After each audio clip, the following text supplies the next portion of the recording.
Now, this is what is messed up in history. We see that list. 19-time All-Star. Yep. Total rebound champ. 6-time NBA champ. 11-time All-Defensive. Rookie of the Year. 6-time MVP. 2-time scoring champ. 4-time block champ. 15-time All-NBA. All-rookie team, don't matter. 2-time finals MVP. Right? And they gave Jordan the GOAT. That fucked up all the credibility That Jordan, they gave Jordan the GOAT in 89-90 with not one championship. Yep. Right here, you let broke us. the code. You broke the code that said none of this shit matter. Yep. So stop using it then. because you're not using these You metrics. didn't use it when you removed Kareem. You didn't use it when Bill Russell got moved. Yep. You didn't use that shit against Magic Johnson and Bird. You removed these dudes from the GOAT debate because of how Jordan looked. Welcome to GOAT James Kingdom. Welcome. I am Ajani the Exposer, and y'all have now been exposed by the Exposer. I appreciate it.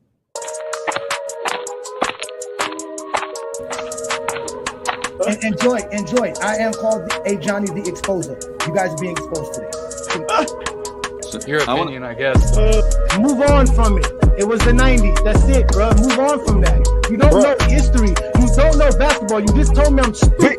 But look how stupid you look because you don't know basketball. You don't know history. You don't know jamming. You don't know schematics. You don't know coaching. You don't know scouting. You don't know drafting. You don't know nothing but that Michael Jordan's great because the media said do that. So told you to say that. I know that is recorded, and you are officially being exposed by the Exposer, and you're gonna sit there like a man and take this just like Buddy did 2 weeks ago. Let's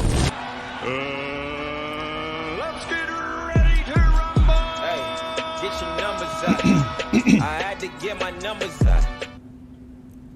Peace and blessings, y'all. Welcome to another Friday night exposure with the Exposer. I'm your host, Ajani the Exposer, coming live and direct straight off the GOAT James Kingdom channel. Also streaming off the FYF Sports Debate channel. So shout out to everybody who are subscribers to the channel. Y'all hit that like button. Y'all go ahead and check out the GOAT James Kingdom membership as well and all the perks for becoming a GOAT James Kingdom member. Because as you guys know, we do it like none other here. We talk the game of basketball. Tonight's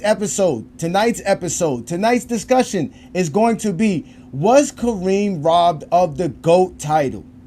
We all know Gilbert Arenas loves to stir up the pot. And this week he stirred up the pot with several comments. And this was one of the comments that he said was how Kareem's legacy was overlooked because people wanted to make Michael Jordan the GOAT.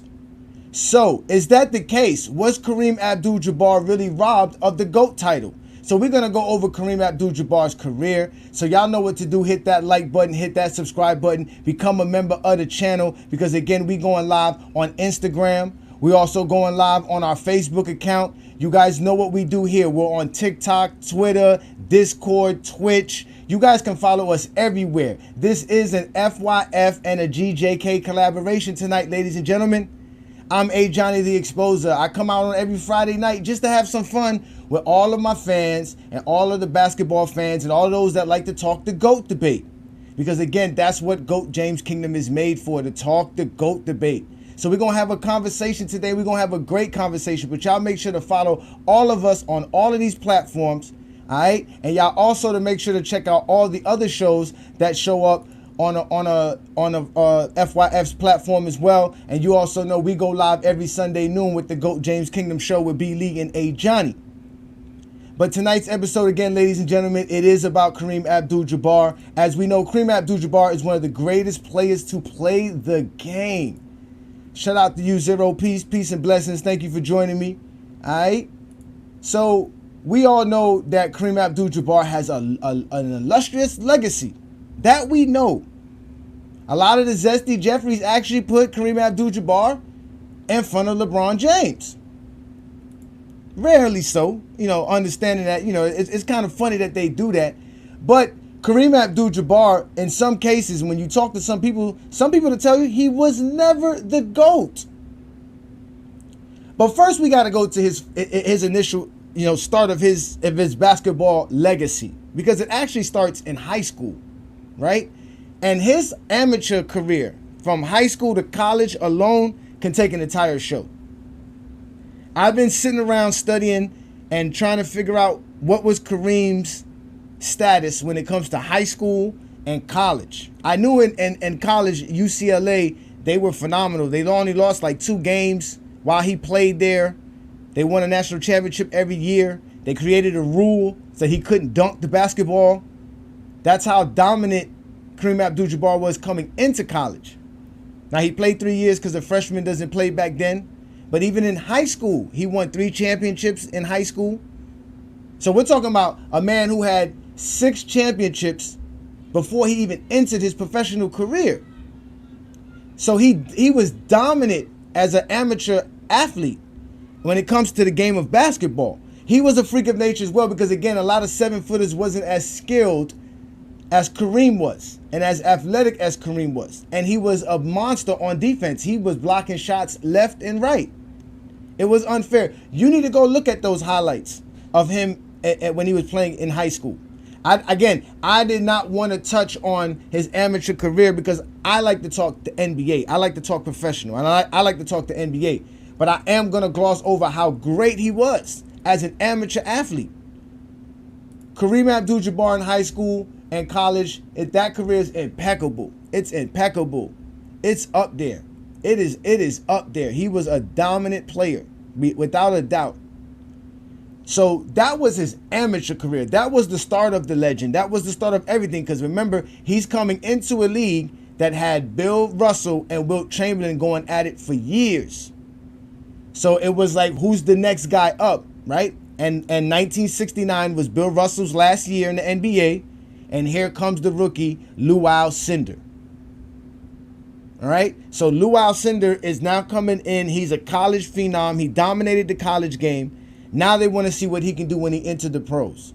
He entered the NBA. Now we got to go back to how the NBA was at that time. They did have a league called the American Basketball Association. The ABA was around, and Kareem could have went to the ABA, but he decided not to, and he stuck with the NBA. And he was supposed to be the next big thing for the NBA.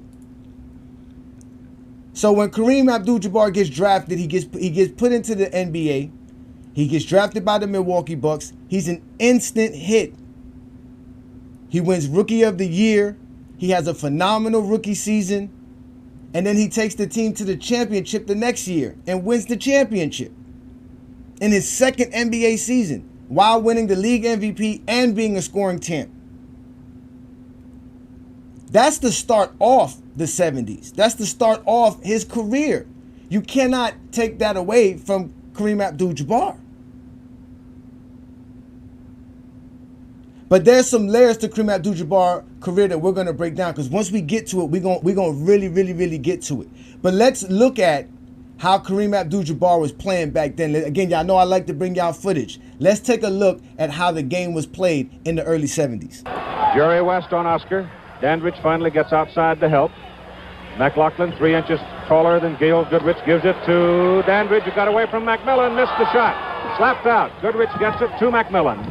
But the fast break is spoiled. Here's Jerry West, 22-footer, good. Basket by Jerry It's West. a 5-point Milwaukee lead. Long pass down to Jabbar, who gets loose for his hook. Now, Keith, he didn't fool around that ball at all. He went for the hoop right away, and when he's doing that, he can shoot. He can really shoot. That's the kind of shots he wants to get. He has 21 points. Wilt Chamberlain with 4 fouls. Didn't want to commit himself. Didn't want to get in trouble. He's never fouled out of a game, but he's got 4 right now.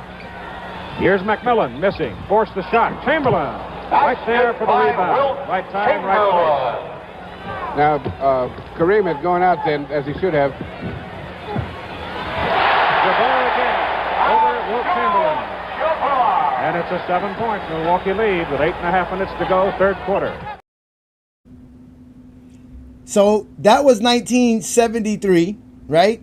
And that's where the Lakers were on an actual 30-something game win streak, and they were facing the Milwaukee Bucks, and they were showing you some good highlights. We can see how Kareem played, how the game was played back then, right? It's very old school, ladies and gentlemen. We're talking about 50 years ago. This is the 1900s we're talking about. But Kareem was a dominant player throughout the 70s. I mean, completely throughout the 70s, Kareem Abdul-Jabbar was that dude. It was without question.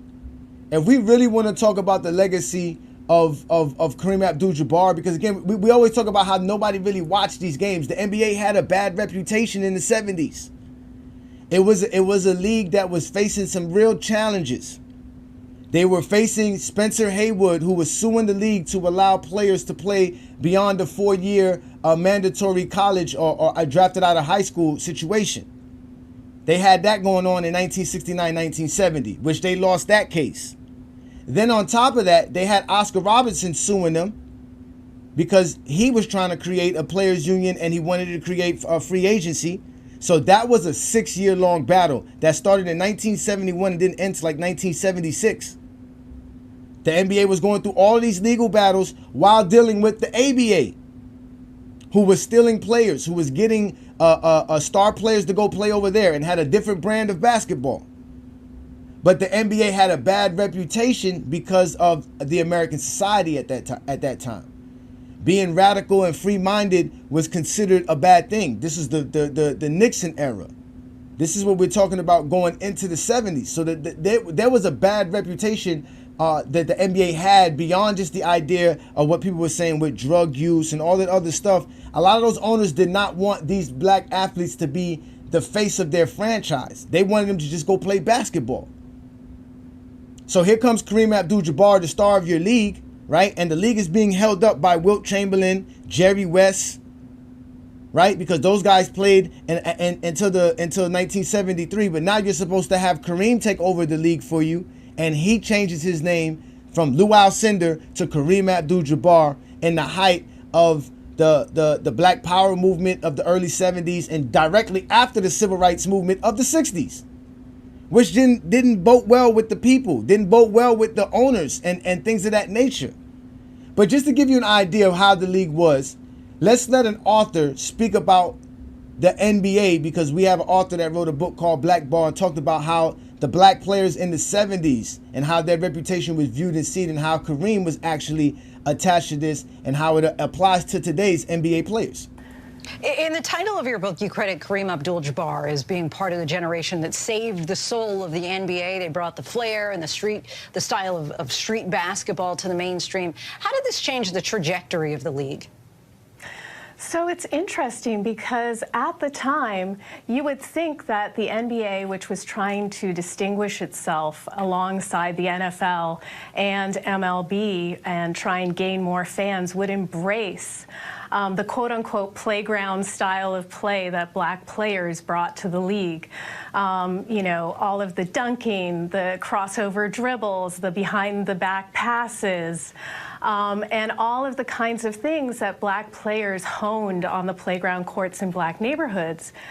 But unfortunately, there was still this perception that basketball should be a white college men's game. This became a kind of way of disparaging the players and talking about young black men's freedom, really emerging freedom and success in the 1970s. So you hear her explain this about how the NBA was worried about these black athletes who are now getting more money, who are becoming a little bit more famous, right? And having to deal with this radical idea of what these guys could do. Because again, I told you, they're dealing with them in court. They got Oscar Robertson suing them. They got Spencer Haywood suing them. They have the ABA who's out there snatching up raw talent, grabbing up players like Dr. J. You see what I'm saying? There was the ABA was a real challenge to the NBA as far as the game of basketball and the way it was played, because it was more free for those players. That's why Dr. J went to the ABA. They were more free to play the game that they were used to playing, what they called the quote-unquote black style of basketball. So Kareem was in the midst of all of this. But while he was doing all of this, Kareem didn't miss a beat. Kareem didn't miss a beat at all.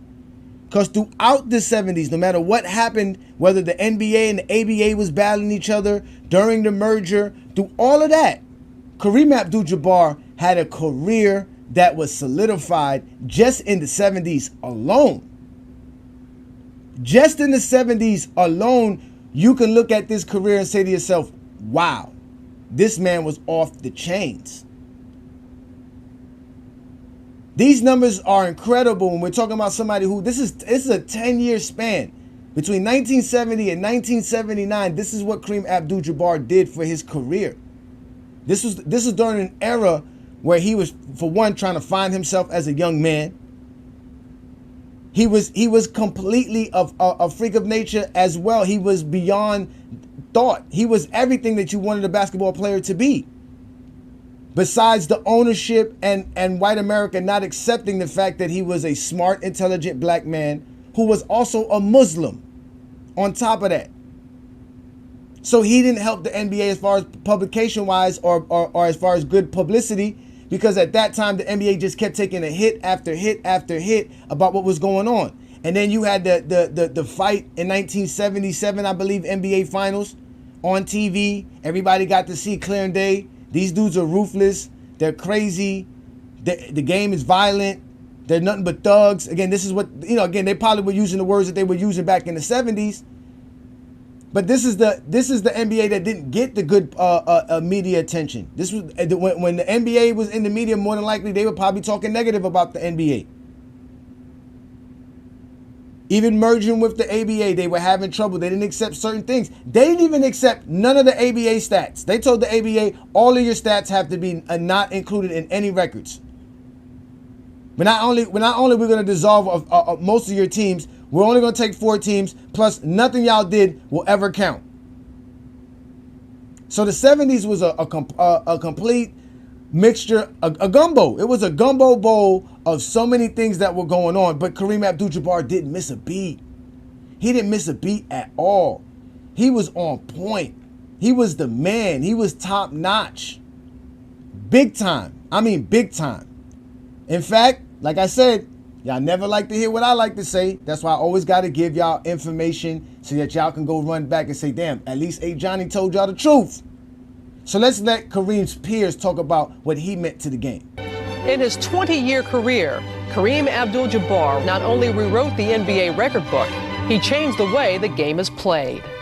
Traditionally, a center was post up, robotic, catch it, pass, pick, and don't go outside of about 8 feet. Kareem came in and he could shoot a sky hook from 10 feet out. Kareem was one of the most beautiful players I've ever watched in my life.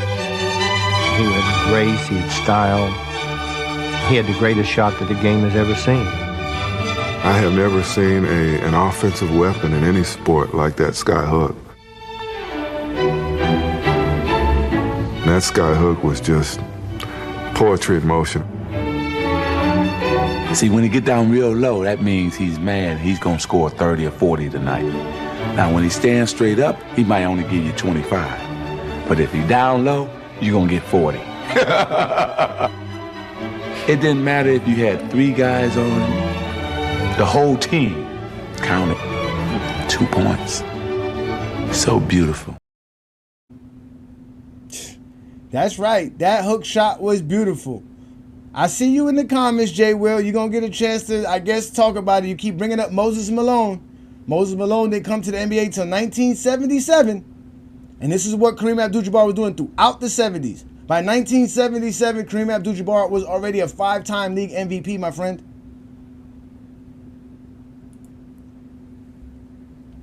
Shout out to you, Andre. Thanks for that super chat. Yes, today I am rocking a dashiki. Thank you very much. I appreciate that. But again, Kareem Abdul-Jabbar didn't miss a beat in the 70s with all that was going on. He didn't care to be the face of the league. He didn't want to be the face of the league. But his game alone made him the face of the league. Even Dr. J admitted that he was living in the shadows of Kareem Abdul-Jabbar throughout his career. And it was because of this. This man was a 9-time All-Star, 9-time All-NBA, 8-time All-Defensive Team, 5-time MVP. This is in the first 10 seasons. The only players to do that was him and Bill Russell. Then he was 3-time block champ, 2-time scoring champ, 1-time rebounding champ, and there was 3-4 years in his career that didn't even count blocks and steals. He took his team to the finals twice in the 70s. He won a championship in 1971 and was the finals MVP. So in the 70s alone, we're talking about an illustrious career. So remember, we didn't even get into his high school and college career, which, like I told you, that was impeccable. There's nothing you can say about that. He's hit that alone is why a lot of people say he's one of the, if not, he is the only GOAT. Like that nobody can match that resume because of what he did in high school and what he did in college and then eventually what he did in the NBA. So by 1979, right, we have an illustrious career by Kareem Abdul-Jabbar. But the NBA's in shambles. It's not a popular league. They were saved by Dr. J entering the league and merging with the ABA. Because now they had a little bit of good publicity. People liked Dr. J. Dr. J had charisma. He was likable. A lot of people wanted to see Dr. J, especially since he was playing in the ABA where there was not that much footage of ABA games. So here it is, the NBA is entering the 80s. Magic Johnson and Larry Bird are now thrusted as the face of the NBA ahead of Kareem Abdul-Jabbar. Because again, Kareem didn't care for this type of stuff. Kareem, he really was an outcast amongst his own teammates. A lot of people didn't understand him. He was into karate and martial arts, yoga. He was a very, very quiet man, read his books, didn't mess around with people too much, didn't do too much. He wasn't interested in all of that. That wasn't Kareem's thing. He didn't like people. And that's fine. He didn't have to. He was great at the game of basketball. That's all you need to know. He was great at playing the game of basketball. So then the 80s come around, and nothing really changes in the 80s. I mean, again, he got older. Things changed for him. That he ends up playing with a great cast of players. They started putting some great players together there in LA. Because not only did Magic Johnson join them in 1980, but I believe Michael Cooper as well joined them in 1980. So Kareem Abdul-Jabbar was doing phenomenal things. And this is where it gets tricky with him, right? Because when we talk about what he did in the 70s, you can see statistically in the 70s he was dominant. Accolades-wise, he was dominant. But when we get to the 80s, the accolades kind of fall off. He has 10 All-Stars, but now he only has 6 All-NBAs compared to having 9. He only made the All-Defensive Team 3 times throughout this, between 1980 and 1989. This is a 10-year stretch. Again, Kareem played 20 years. He only had 1 MVP in this span, which was in 1980. So Kareem Abdul-Jabbar ended up with 6 MVPs in his first 11 NBA seasons. And like I said, and throughout it was the 70s. Now we're going into the 80s, and the NBA wants to forget the 70s because the 70s had a bad reputation. It didn't want to associate with the 70s anymore. It wanted to go on to a new thing, and they had Magic and Bird to help them do that. But here is where things get crazy for Kareem Abdul-Jabbar's career, because in the 80s, he made 8 finals, won 5 championships, and even won a finals MVP in 1985. But when you look at these numbers, what is the most important part? We already know the Zesty Jeffries love to talk about championships and all-star selections. So they would tell you between 1980 and 1989, Kareem Abdul-Jabbar was actually better than he was in 1970 through 1979. Because he only won 1 championship. But the difference between, obviously you can see Kareem was still productive. This is late in his career. Giving you 27 and 3 and 2 blocks, shooting 57% from the field is phenomenal. And that's playing with a good cast of players and doing what he does. Again, he was known as the captain.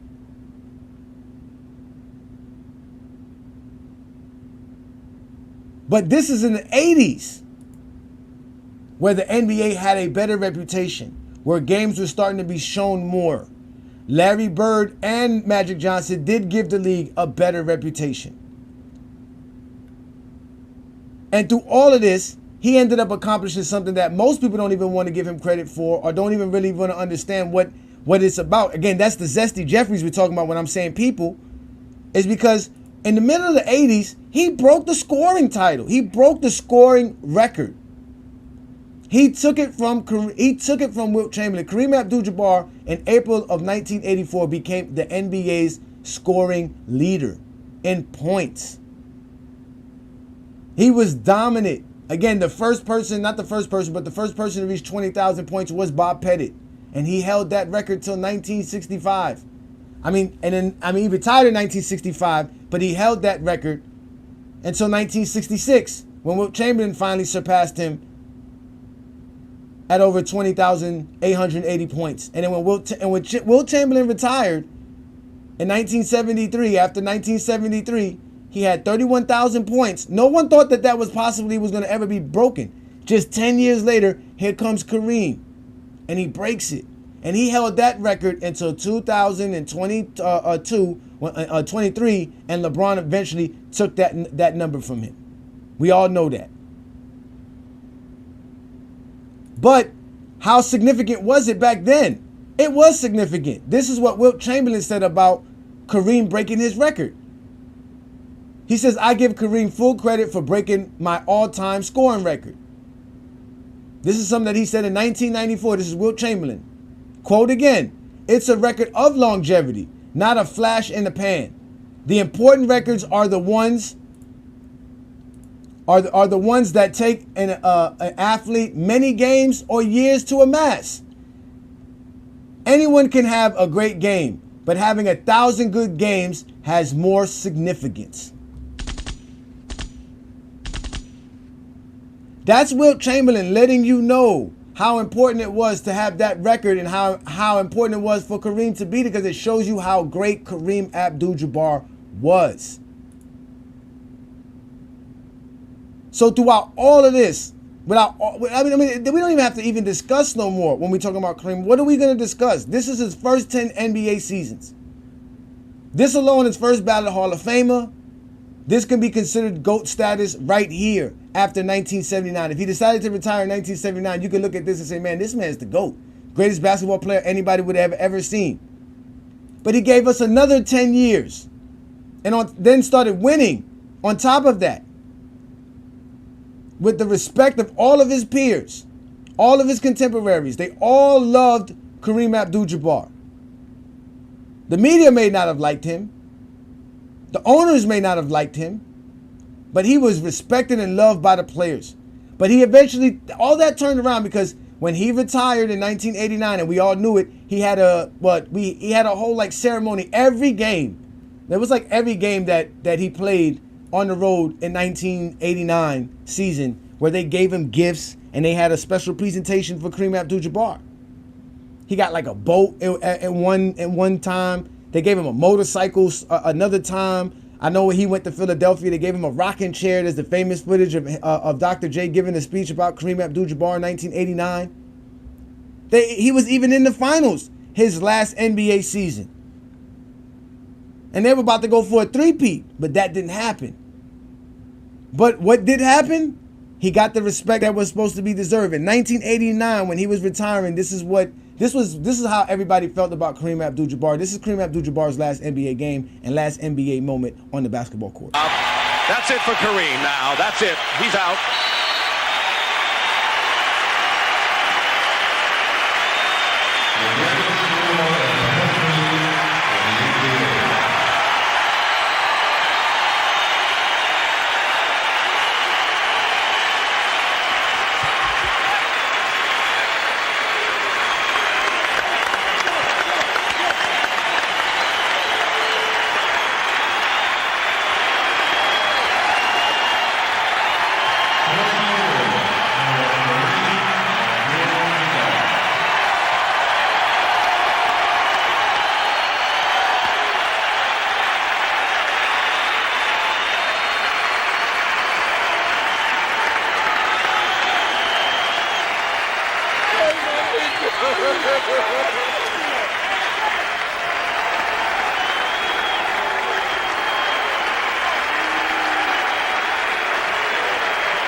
That's a deep moment there.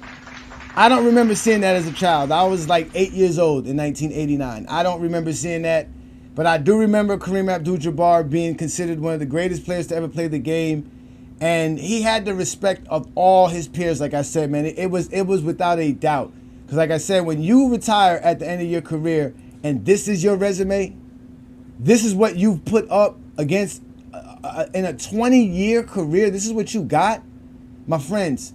You can't argue this resume. This man had over 38,000 points, over 17,000 rebounds, over 5,600 assists. Not to mention 1,100 steals plus, 3,100 blocks plus. He was the only one with 3,000 blocks at the time. I don't even think Mark Eaton had 3,000 blocks or has 3,000 blocks. His playoff numbers are even incredible as well. Playoff all-time points leader at that time. No one had 5,700 points in 1989 in the playoffs. Over 2,400 rebounds. I mean, he dominated the game. He played 1,560 games. That means in his career, he was playing an average of over 75 games per season, if you really want to jot it down in those terms. And then if we go to what he did as far as accolade-wise, nothing changes. You add Rookie of the Year there if you want to, but he's a 19-time All-Star, 15-time All-NBA, 11-time All-Defensive Selections, 6-time MVP, ladies and gentlemen. That's an NBA record. No one has more. No one has 6. He's a 6-time champion. He won 4 block titles, 2 scoring titles. He won a rebounding title. He went to the finals 10 times. He is tied with LeBron James with the most conference titles in NBA history. He has 2 finals MVPs and should have 3. In fact, he and LeBron are the only 2 players to have back-to-back MVPs twice in their careers. Not only that, they're the only ones to have back-to-back MVPs on 2 separate franchises. So when Gilbert Arenas says that y'all didn't use none of this to exclude Kareem Abdul-Jabbar from the GOAT debate so that Michael Jordan could be the GOAT, he's not lying. He is not lying at all. And again, this is what Gilbert Arenas stated. Now, this is what is messed up in history. We see that list. 19-time All-Star. Yep. Total rebound champ. 6-time NBA champ. 11-time All-Defensive. Rookie of the Year. 6-time MVP. 2-time scoring champ. 4-time block champ. 15-time All-NBA. All-rookie team, don't matter. 2-time finals MVP. Right? And they gave Jordan the GOAT. That fucked up all the credibility of stats. They gave Jordan the GOAT in 89-90 with not one championship. Yep. Right here, you let broke us. the code. You broke the code that said none of this shit matter. Yep. So stop using it then. Because you're not using these metrics. You didn't use it when you removed Kareem. You didn't use it when Bill Russell got moved. Yep. You didn't use that shit against Magic Johnson and Bird. You removed these dudes from the GOAT debate because of how Jordan looked. Right? And that, again, he said a few things about Michael Jordan during that show that really got people stirred up. But he's making a great point, because when you're talking about what Kareem did, how is Kareem not the GOAT? When did Michael Jordan become the GOAT of basketball? We've had people tell us that there was no GOAT until Michael Jordan. I've heard that. People have come on our show and told us this. Meanwhile, this was Kareem when he retired. And these are all the rings that I got. Grade school, high school, UCLA, and then all the rest of them are from events in professional life. So this is the thing that, you know, that players say that they sweat for, that they hope to get and do anything to get, and you got a whole stick full of them. Yeah, well, they accumulate, I guess. or they just don't come at all. Right, yeah. Bruh. The man got a whole stick full of rings. No wonder why he was selling his rings at auctions the other day. The man got so many of them, and they really don't mean it. The man said, I got him since grade school. So that means that was before high school he was winning championships. and being with the best player on the basketball court his whole life. This man was the best basketball player basically his whole life. Whenever he stepped on the basketball court, like nobody was ever better than Kareem Abdul-Jabbar while he was on the basketball court. I don't see how y'all ever gonna say that.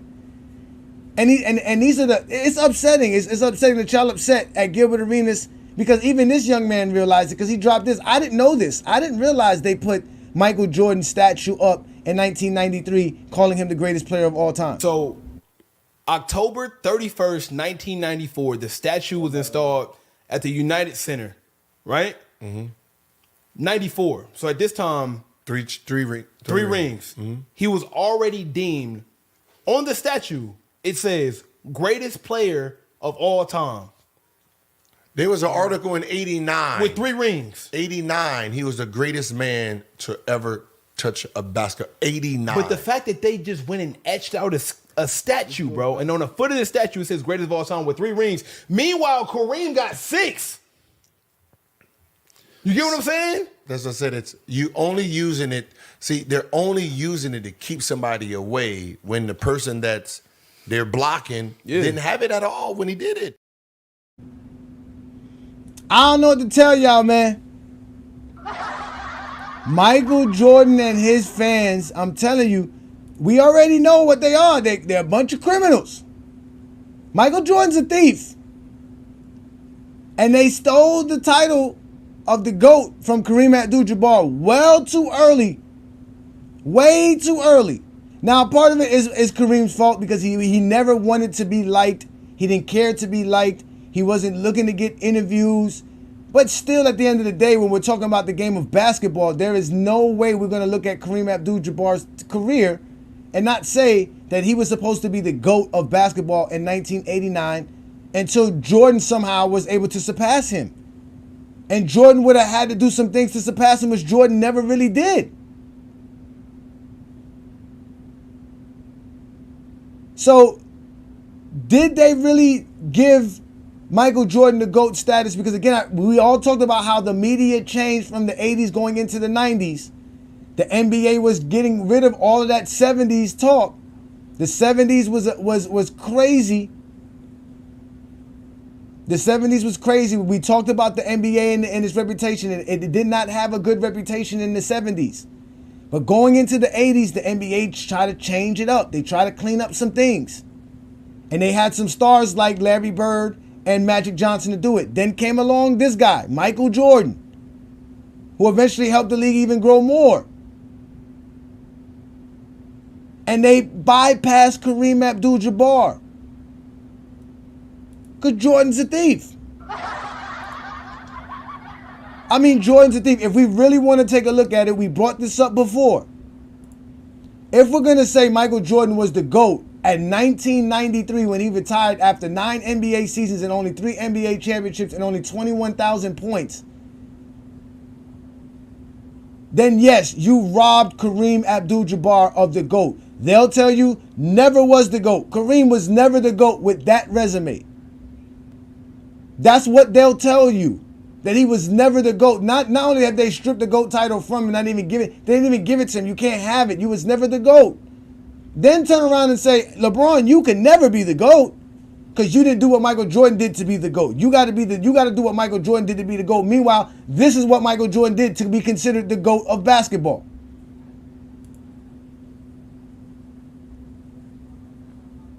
I'm telling you, the lies that y'all been spewing about Michael Jordan is why he gets completely destroyed in today's society.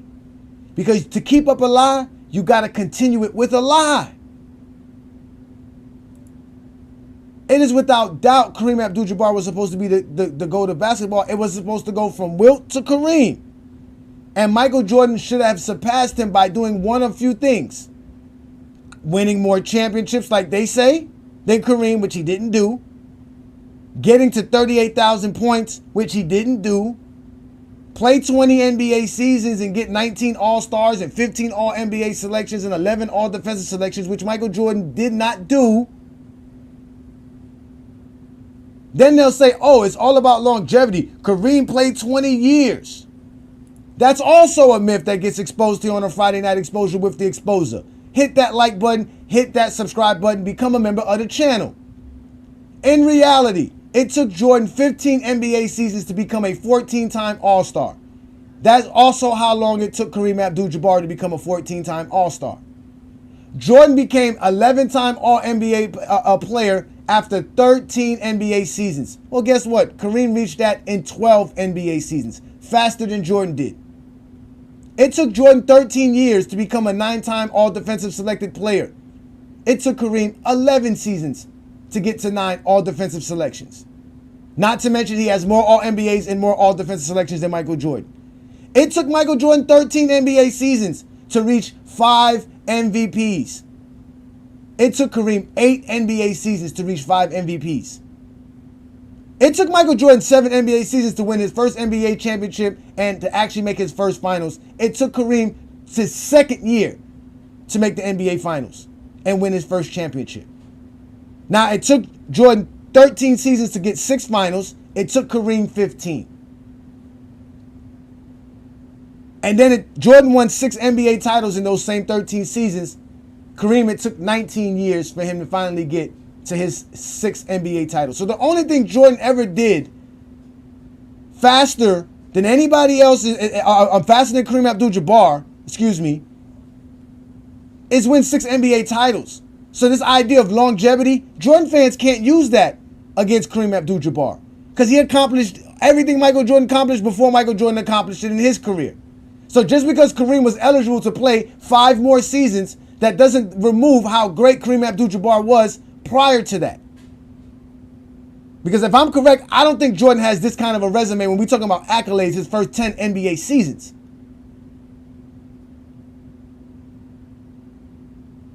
So this whole idea of longevity for Kareem doesn't work as well.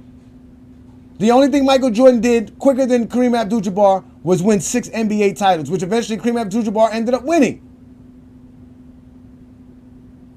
So that all of this that they be saying about Michael Jordan is again, he's a thief. He's running around here stealing everything from everybody. He won't let people live. He's not gonna give nobody a chance to survive. Michael Jordan is out here desperate to keep his name in the works. Because he was selling sneakers, ladies and gentlemen. We already talked about this. He was selling sneakers. So I'm gonna put the link up and we can have a conversation. Because I want to know how in the hell, because I didn't watch Kareem play. When I started watching basketball, I was told Michael Jordan was the GOAT. Because again, they were saying he was the GOAT since 1988, 89, 90. And then when he won his first NBA championship, that was it. That was solidified. All Jordan had to win was 1 NBA championship. And it was enough to say he's the greatest player that ever played the game of basketball. Let's not forget, ladies and gentlemen, Michael Jordan has been calling himself the GOAT quite some time now. Quite some time. And what we have to understand is that Kareem Abdul-Jabbar was exactly what Michael Jordan said he wanted to be, just a basketball player. He didn't want the fame. He didn't want the recognition of all this other crazy stuff. He didn't care for that. He knew it was fake. He come up from a society where it was rough. People didn't accept him for who he was. And he wasn't trying to change himself for anybody. He was trying to find himself. You can't blame him. You got to give the young man some space to be Kareem Abdul-Jabbar. Again, I got detractors in the comments. And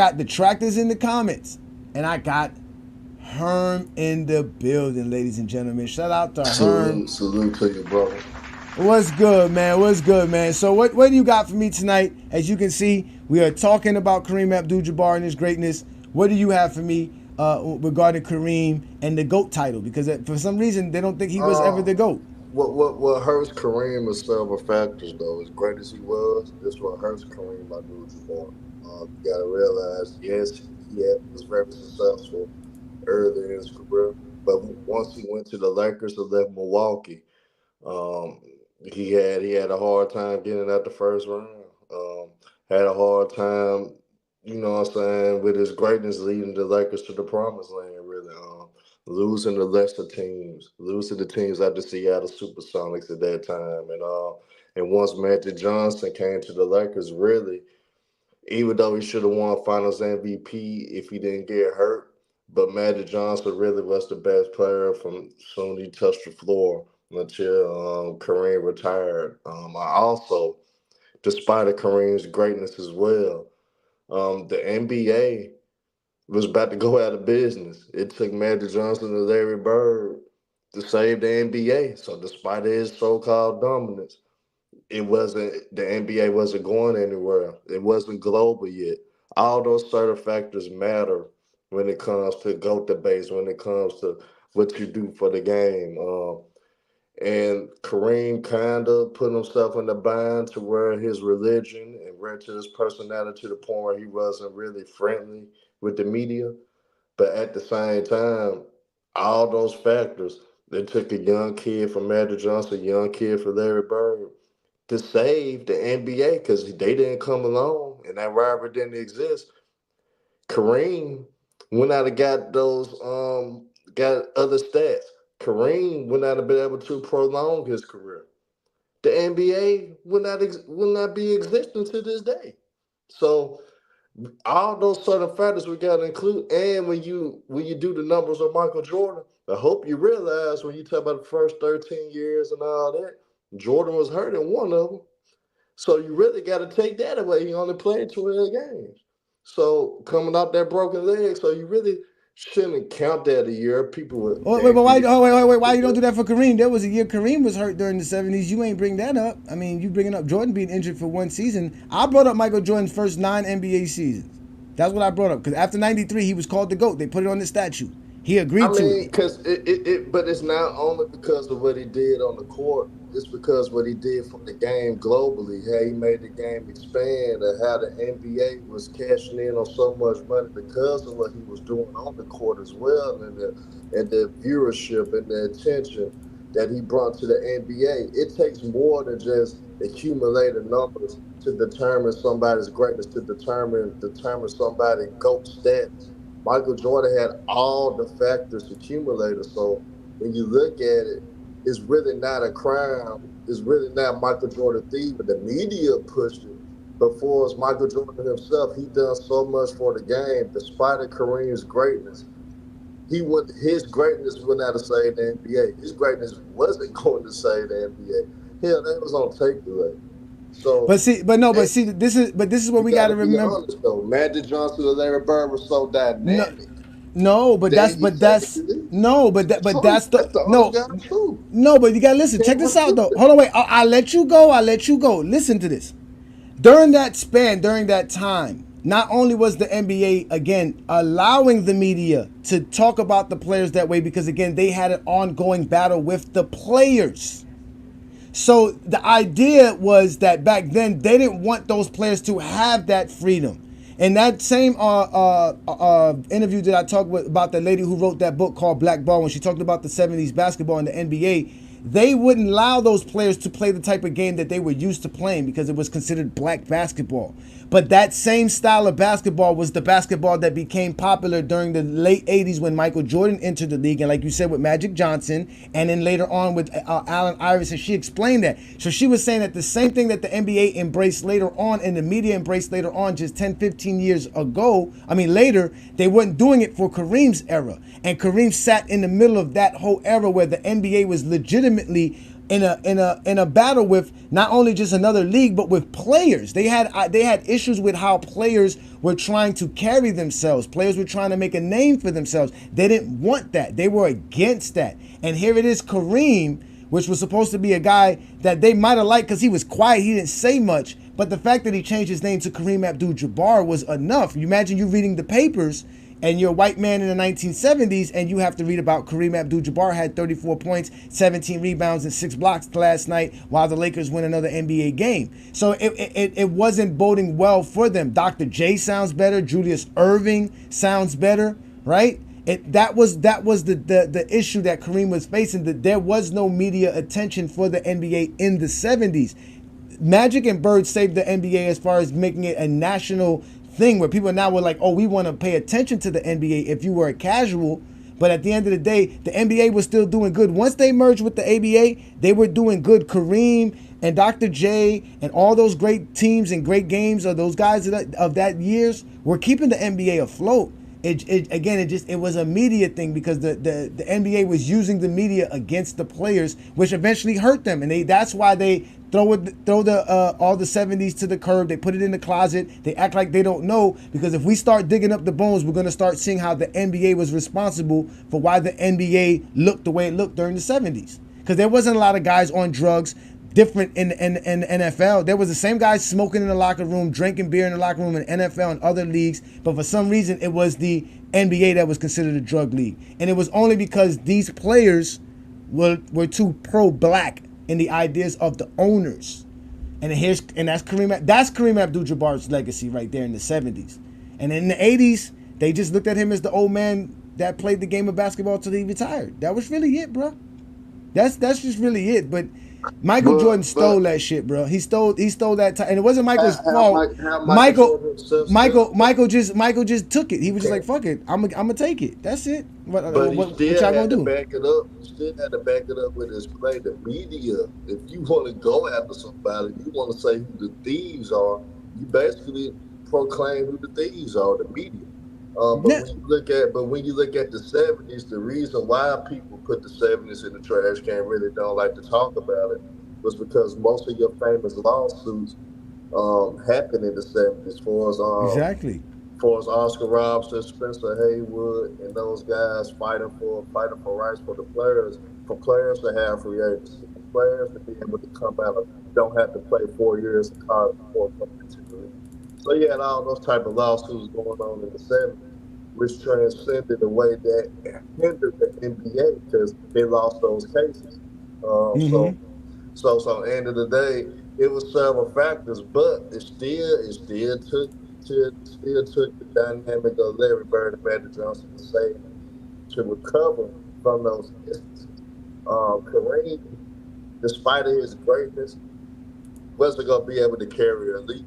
He wasn't going to be able to be the face of the NBA, and people would just be at all and just make the game globally and make the game expand as much as it expanded in the 80s. So, end of the day, can we say Kareem was slighted? Hell yeah. We understand why. We understand why the media, and we could go to a racial aspect of why Kareem was disrespected. But to sit up there and say Michael Jordan the thief, which he can't control what the damn media say, especially at them times, how the media was crazy back then and how they was pushing agendas. There was nothing he could do. He had a big company that we talked about previously with Nike. Nike wanted to make sure that we gonna cash in on this. We all in. If this don't work, we not gonna exist anymore. So he had a conglomerate to the point where we gonna keep his name relevant.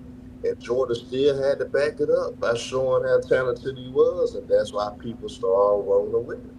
So it's more than just Michael Jordan himself, that so-called Jordan the thief. Now Jordan not a thief. He still had to prove that he was great. He would not have got the credit he got if he didn't prove how great he was on the field. All right. Well, again, I never said Jordan wasn't great. I just don't think Jordan ended up doing anything to pass Kareem. I didn't have Kareem in my top 5 when I first started doing this GOAT James Kingdom stuff because I did not realize how great his career was. I was hating on Kareem. I ain't even going to lie on you. But as of right now, I'm going to have to put Kareem in front of Michael Jordan because Michael Jordan didn't do enough to beat Kareem's career at all. But I'm going to let somebody else up, man. Y'all know who that is, man. Shout out to Herm, man. Herm, plug in your show right quick and then I'll get the next gentleman up. Tune in tomorrow night for the 94 Feet Boys, man. Like I said, I got a special edition to the 94 Feet Boys. Y'all not going to believe who is going to be, because it's going to be crazy tomorrow night, man. The edition that I have, y'all going to be very surprised by this. Man, it's going to be a great show tomorrow. I'm going to bring some controversy too as well. We're going to hit the hot topics like the exposed doing every Friday night. So we're going to try to follow up with that same energy, that same dynamic. And we're going to bring the heat as well, man. But shout out to GOAT James Kingdom. Keep doing your thing, brother. Man, and let's move on to this next caller, man. I appreciate you, man. That's my boy Herm. Herm, stay in the building doing big things. Let me bring up Travis, the GOAT James Kingdom member. What's good, Travis? Before I do that, let's get Ruddy Hood Sports super chat in. He said, I've never heard Kareem being talked about the GOAT as the GOAT like that. Granted, Kareem was before my time, but we all know who's been pushed as the GOAT. Obviously, we all do know that's the truth. We know who's been pushed as the GOAT. So what up, Travis, man? What you got for me today, Travis? Thank you for joining me, brother. What's good? Are you there, Travis? Yeah. Sorry, man. How you doing? Ain't no hurry up, Mikhail. You can take your time. If you feel like you got something better to do than talk to me on a Friday night, I don't blame you. But if you want to wait, you got to wait. The GOAT James Kingdom member is about to speak. Go ahead, Travis. What's good? Awesome. Can you hear me? I can hear you. Go ahead. Awesome. Yeah. So this is a great topic. I love it a lot. And like I said, Kareem's one of my favorite players. And I mean, you're absolutely correct. I think that like the only reason why people, kind of were sleeping on him and like were in a rush to, especially people who are just coming to the game, we were in a rush to just anoint Michael Jordan as the GOAT, just because it really takes there's a lot of hindsight to be had, and like you had to be a student of the game to kind of go back and study like just how dominant Kareem was, and that's why I have him as a top 1, 2, 3 player of all time, is because I think that he had the best stretch of 10 years that we've ever seen as far as domination peak, like efficiency wise, all mixed into one player. And even if we're talking about how many times he was voted the best player in the league, that'll never happen again, especially in that stretch. Kareem is just, I mean, he absolutely has a GOAT case. Like, if anyone says he doesn't, then they're either biased, they don't know the game. But Kareem is, if anyone says he's the GOAT, then that's not something I'll argue, because he definitely has the case to back it up. Yeah, because people didn't see him play. They don't know about his 70s. Yeah. Again, all the people that were pushing for Michael to be the GOAT in the 90s were new to the game of basketball. They only started watching because of Magic Johnson and them. And then Michael Jordan came along, became the new phenom, because Magic Johnson and Bird kind of fell off going into the 90s. And here it is, the NBA is now on a national scene, because it took the 80s to get them on the national scene. So now they're on the national scene, and Michael Jordan's all we have. Let's just show them Michael Jordan. So we're not going to ever hear about Kareem Abdul-Jabbar from the 70s. We don't want to bring up the 70s because it has a bad reputation. If people start reading up about what was going on in the 70s, they're going to say, oh, the NBA is, you know what I'm saying? They were trying to avoid all of that. So the NBA literally just, and that's what Kareem got swept under the rug with as well. Even I'm not going to lie, I was biased. In my mind, I'm like, man, Kareem wouldn't have 6 MVPs if there was no ABA, right? Kareem wouldn't, he wouldn't have 6 championships if he didn't play with Magic Johnson. I kind of held that against him. Then I had to really realize, like, you can't do that. Like, you can't just be holding stuff against players. You have to start recognizing for who they were. And that's why I had him outside of my top 5 originally. But now he's definitely a top 5 player, and he's definitely in the GOAT debate because his resume is incredible. I mean, did you see the stick of rings that he had? That doesn't make no sense. Yeah, man. That's just insane. That's just crazy. Like, yeah, that's just crazy, man. That's just crazy, man. You got any last words up? Because we got a new person on the panel list, and they got a lot to say, and I want to hear what they got to say. You got anything I'm else good, for me man. there? Great You show, good? man. Like, Kareem is number 1, 2, or 3 with a bullet at worst. And have a good one. We'll see you. I appreciate you. Thank you so much. I see you Sunday, bro. Appreciate you, man. Thank you so much. Thank you so much, man. But again, if I politically correct, you ask how do I do a center and a shooting guard? We have to. It doesn't matter if you're a shooting guard, center, power forward. There's ways to measure how great you are as a player for your position and what you do. And Kareem and Jordan can actually be compared to. I have a new person here stepped up to the mic. What's good, man? Go ahead. What you got for me for tonight's show? Right. Can you hear me? Is my mic working? You good. I can hear you loud and clear. Okay. Well, first of all, it's definitely good to be here. I'm lagging a little bit in my headphones. I'm not sure why. This is my first time like really joining the panel. What you got to do if you are using a phone or if you're using your laptop, you got to make sure you mute your YouTube.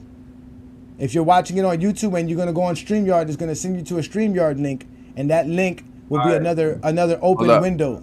Yeah, so you definitely. Can you hear me? Hey, I can Ajani. hear you. Yes. Okay, I can hear so you. I muted my YouTube. Yeah, so you should not hear no more echoing or no background. No, I don't hear any more echo. Okay, there you go. So there you go. The mic is yours. What you got for me tonight, that's man? good. First of all, I just wanted to be here, and I wanted to. It's good to be here. How's my mic volume? I never get online. I don't know what's happening most of the time. You know what I mean? I got you. It's a Friday night. Sound like you've been sipping on some sipping, but it's we here, bro. What you got for me, brother? I appreciate you, man. We here to have fun. We here to talk basketball. Right. No, it's all good. Yeah. So what you got for me about Kareem Abdul-Jabbar's career and his GOAT status? His GOAT status. Well, I don't know if you know, but I mean, I'm always in the chat. Mm-hmm. I'm always talking shit as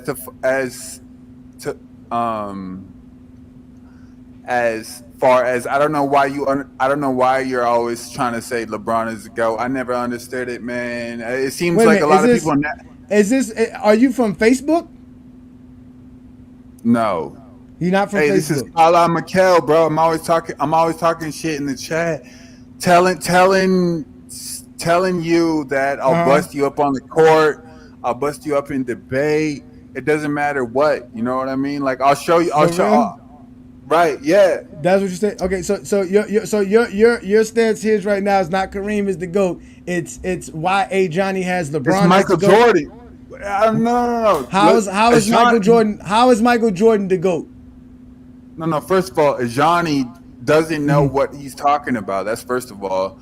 I've come to a lot of I've seen a lot of these fucking shows or whatever on Lamont's channel. I know I've been cooking. I cooked Lamont one time. He doesn't know ball either.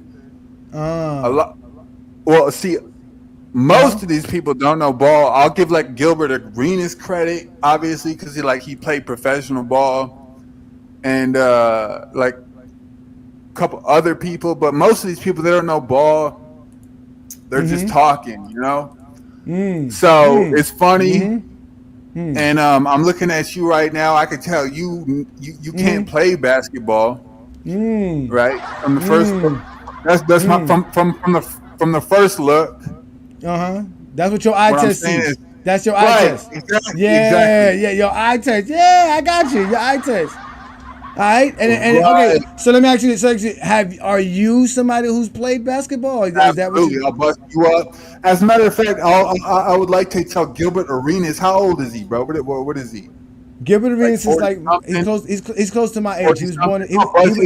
He's a before crack baby. All right, first of all, are you an after crack baby? Are you an after crack baby? Were you born after 1985? 7 years. Okay, I know you said Jeffries can't count. Math is not your thing. So let me ask you again, my friend. How old are you? That'd be a better question. How old are you? Let me see. How old am I? Millennial. That's what they call me. 32 years old. Okay, so that means you were born, right? If you're 32 years old, so let me see it. That means you were born in Kyrie Irving is a little bit older than me. 1992. You were born during. Let me ask you a question. Are you gonna beat me in basketball because you're able to do a crossover dribble and I'm not gonna be able to do a crossover dribble? How are you gonna beat me in the game of basketball? Because I saw a little bit of footage of you. You did, because you were brave enough to. Yeah. You see that? I got a jump shot. I can dribble the basketball. I got a left hand. Jordan didn't have a left hand. I got a left hand. Well, no, I could tell you haven't really played basketball much in your life. See, that's the No, I haven't played that much. I haven't played that much basketball recently. Of course not. I'm 43. I can tell. But like this, playing basketball is a health risk for me right now. I can't afford to sprain my ankle. I got to go to work. I got good health insurance. Tell you never had anything in your bag. That's what I'm trying to say. How can you say that? You can't even prove Michael Jordan's the GOAT. Well, you shoot. I shoot like what? Like those. You remember when you're growing up, like those little fat white kids, bro, that don't really know the game. And did the shot go in? My question to you: did the shot go in? No, not at all. It hits nothing but backboard, bro, and it hits back to everybody. It hit nothing but basketball. So all right. So you want to have a conversation about my basketball game, or do you want to explain Michael Jordan's basketball game? Because my basketball game don't help you in the GOAT debate. Right. No. But see, what I'm saying is a little bit of evidence as far as your knowledge and your opinion. as far as to what you're talking about. You know what I'm saying? Because Okay, if I can't play the are you gonna let me talk? No, I got you. No, I'm gonna let you talk. You've been talking for a while now. You've been saying nothing too. Why should I trust your opinion as far as someone who can shoot a basketball? You know what I'm saying? Why does your opinion on me playing basketball even matter? Your opinion on my basketball skills have nothing to do with the GOAT debate. Is that because you can't prove Michael Jordan's the GOAT? Is that really your problem? So you want to talk about me? Because let me tell you something. There is applications available for GJK City Girl groupies. When you want to become a GJK City Girl groupie, all you do is apply. You talk about Ajani all day long. That's perfectly fine. That's very easy for you to do. Talking about my basketball game seems to be very easy for you, but talking about Michael Jordan's basketball game is very difficult for you. Matter of fact, you can't even count to 1985. Right? So you trying to say I can't play the game of basketball means I can't talk the game of basketball when you have yet to prove that you played the game in any fashion. Where's the film and footage of your basketball game? And you taking a jump shot. Do you have an account and do you have content showing that you play basketball? You know what? You make a valid point, bro. Of course I make a valid point.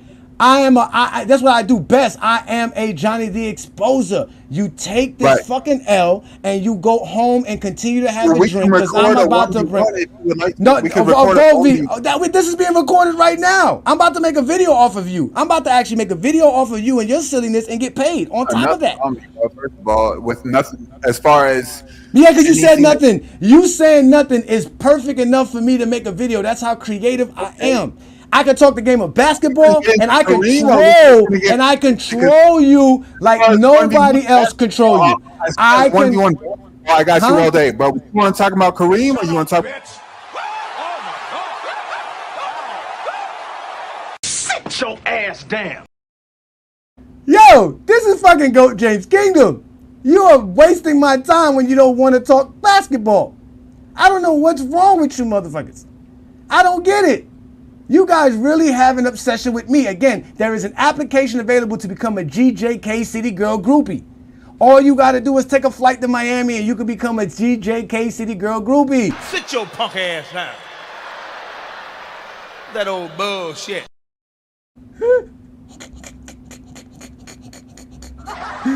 Shout out to Ruddy Hood Sports right now. Let me get in my super chat. Shout out to you, man. Ruddy, you always doing your thing, man. Bro loves LBJ. He ignored the actual subject. He didn't even want to talk LeBron James. He wanted to talk about me. This is how they think they're going to win a debate versus me. Matter of fact, I think this person is called Michael Williams on Facebook because we have this dude named Michael Williams we've been trying to come up. They call him Michelle. I think Ishmael knows about him. But these dudes are hilarious. This is funny to me. I don't get it. This is funny. What up, Twin Man? What you got for me, brother? Thank you for joining me. Shout out to Twin Man, a GOAT James Kingdom member. I got people to address. Go ahead. What up, Twin Man? Nah, what up? Great show as always, man. I don't understand why people can't just come up here and stick to topic. I don't understand what your basketball skills or lack thereof have to do with the conversation at hand. This just tells me they can't defend their ridiculous position. But let's get to it. Was Kareem ever the legitimate GOAT? For people who actually know basketball, we know he was the GOAT. Because one of the very first questions I asked when I found your channel was, when did Jordan ever pass Kareem? That was one of the very first questions I remember asking. One of the Zesty Jeffries. When did Jordan ever pass Kareem? Because I just don't understand how they leapfrogged Bird, Magic, and Kareem just to give it to Jordan. But see, we understand, and you did a stream on this already, the media push behind Jordan. You see everybody that comes up here and they're like a serious, like Jordan fanatic. What do they talk about? You know what I like to talk about? Cokehead and face plants. He loves to talk about how he used to put on his Jordan, like he'd get a pair of Jordans, he used to think he could fly. How he used to move in the air and things like that. See, that's the things that they were promoting. The NBA was promoting, and Jordan had to be the face. Got it. Did he earn the GOAT title, though? In my opinion, no.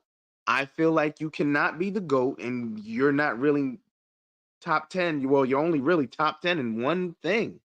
Like, it just bothers me when you ask a question people get mad at you and they make it seem like you're trying to diminish this man's career. You can't diminish greatness. Jordan's great, but is he greater than Kareem? When they say he's the best scorer ever, I'm like, I understand you can say that, but you have Wilt. So it's like, is he really better than Wilt? And then you have a man right now with over 40,000 points. So how do you still say he's the best scorer ever? You have people in the league like James Harden who's put up buckets his entire career. And if you want to say, oh, it's James Harden, is he a better scorer than KD? Like, let's be real here. The game evolves, players get better, skills evolve, skills get better. No one can stay the GOAT forever. Let's take it to football right now. Patrick Mahomes wins 3 in a row. It's a legitimate argument for him to be the GOAT. A lot of people aren't going to like that because how many rings does Tom Brady have? 7. You see what I'm saying? They go, well, Tom Brady has 7. It doesn't matter. We're looking at the athletes and how they play. So it's like, I need people to just let it go. People are mad at Gilbert Arenas. People are mad at people like you because you make compelling arguments. What did Gilbert Arenas say in that clip that was a lie? They were calling Michael Jordan in 1989 the best player to ever touch a basketball. He didn't even have a championship yet. No, he didn't. This is what I'm talking about. He didn't even have a ring yet. Yeah. But right. So to sit here and pretend like they just didn't hand him the title and he didn't do shit but lose until the 90s is insane to me, to hold everybody else to this Jordan standard. And I put that in air quotes. Because there really is no standard. It's just the standard the media has invented to try to keep this man on top. Literally, when Russell Westbrook took one of the advanced metrics for him, they redid the entire calculations to make sure this man stayed on top. That tells you how far the media and the NBA, in my opinion, is willing to go to keep this man on top. And it seems like anybody who calls that out, you're a hater. Or you're trying to diminish Jordan's career. Again, you can't diminish greatness. You just can't. But to say he's the best ever is insane. Yeah, you said it right there, Twin Man. Shout out to you for that. And also Ishmael in the comments, yeah, they didn't like Kareem because he was a conscious objector, and he really was pro-black, and he you know, they didn't like that. They didn't like that, especially during the 70s at all, man. So I got some more people in the. That's the only person who's a hypocrite, Herm. Leave Herm. I don't know. Herm wants all the smoke when he hears Twin Man, boy. As soon as he hears Twin Man, it's gunshot. It's gunshot. I think he's a propagandist. Herm already knows I believe he's a propagandist, and he'll say anything just because he hates LeBron James, bro. Because he can't tell me I just lied when I asked a very legitimate question. When did Jordan pass Kareem? When were they calling Michael Jordan the GOAT? 1989, right? Is these lies? Am I fabricating anything? Oh my God. Let me bring up the next person behind you. I got you coming up, Aaron, and then I got you, Mingo Jester. I see you, Mingo Jester. Shout out to you guys, man. Thanks for showing up. Let me get these folks in there. Twin Man, I appreciate you, brother. I'll holler. I just be wait in the background if you want to. I'll bring y'all up shortly. But you know, I gotta have my little one-on-ones, man. Shout out to everybody in the comment. Y'all make sure to hit that like button, hit that subscribe button. Again, this is the Friday Night Exposure with the Exposer. I'm talking whether or not Kareem was ever robbed of the GOAT title. A little bit too early by Michael Jordan. Aaron, what you got for me? Another GOAT James Kingdom member in the building. What's good, brother? What you got for me? I just Ajani, you suck. Like, you can't play basketball, bro. Like, I swear, like, if we played one-on-one, like, I will bust your ass. Like, you don't understand, bro. Dude, these dudes, bro, are the funniest dudes I've ever seen. Michelle, yo, that was Michelle right there. That was Michelle from Facebook. That's what I'm telling you. That was Michelle, right? That's Michelle from Facebook, right? Michelle right there. That's gotta be Michelle from Facebook, bro. That's gotta be. He over here sending homosexual memes, but meanwhile he sound fruity as hell. You know what I'm saying? But anyways, let's talk basketball. You know what I'm saying? I don't know how you label Jordan the GOAT without rings over Kareem, and that not be a disrespect. But people who label LeBron the GOAT over Jordan is a disrespect to all the old school players and legends who came before LeBron. That shit makes no sense whatsoever, bro. Jordan isn't number one in any all-time stat or any all-time playoff stat. The only thing he's number one in is points per game averages. That's it. Jordan is not top five in players with the most rings. Jordan is in top five in players with the most finals appearances. Jordan is in top five in players with the best finals records. So what do we? How is anybody labeling this man the GOAT? This dude played in a crackheaded era, a crooked ref era, a crooked players era. 95 to 90% of the teams this man faced in the playoffs only had one scorer on it. The Knicks only had Ewing. And they're making it seem like the Knicks are this team, this outrageous team, this, oh my God, the Knicks are a super team. I'm from New York, bro, and I never was a fan of the Knicks because they were trash, bro. You know what I'm saying? So how are these dudes even putting Jordan number one and saying that labeling LeBron the GOAT is a disrespect, but you're disrespecting other legends by putting Jordan number one? Come on, bro. That shit is crazy, bro. Y'all get mad at us for saying these type of things, but this is what y'all started. This is the discourse that started with Zesty Jeffries, because to make Michael Jordan the GOAT in the 90s, exactly what y'all heard Aaron say was what people were saying about the 70s. When Kareem Abdul-Jabbar was dominating the NBA and he was winning league MVPs, he was doing everything that he was supposed to do as a basketball player, and all because he was a militant black man, they went at him. Ishmael, I think that is Michelle. I'm not gonna lie, I think that is Michelle. Michelle, is that you or not, Michelle? Let us know, Michelle. Is this you or not? Are you Michael Williams on Facebook that's been trolling saying you wanted to show up on a Friday Night Exposure? You got to let folks know that's you or not. We need to know that. That is a very important question here tonight, ladies and gentlemen. We need to have that here. But you know what's crazy though, Johnny? These dudes act like if they meet up with you and they play one-on-one against you and they beat you, that means Jordan's the best. That's a stupid argument to come with, bro. Well, you know what? I don't care. I want to see all these people who want to play me in basketball go play Mike Peake. He has $5,000 on his name. He says way worse stuff about Michael Jordan than I could ever say. He started a whole trend. Go play him. He has his money ready. Since you a baller and you want to beat a LeBron fan so bad, go beat Mike Peake. Shout out to Mike Peake because he be doing his thing. Shout out to you, brother. Make sure y'all go follow Mike Peake on all the counts. Or come play me because I'm nasty in basketball, bro. When I tell you nasty, bro, I'm nasty, my brother. And guess what? I'm 45 years old right now, and I still play, bro. I'm hyperactive and all that. I still play to this day. So if you want to, any one of y'all, pull up, baby. I play basketball, baby.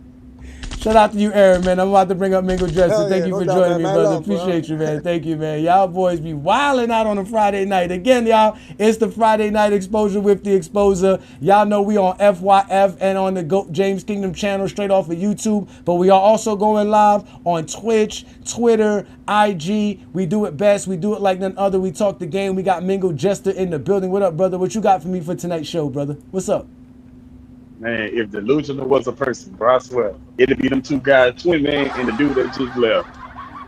Man, what are we talking about? Bro, the bro that just left, he just literally contradicted himself.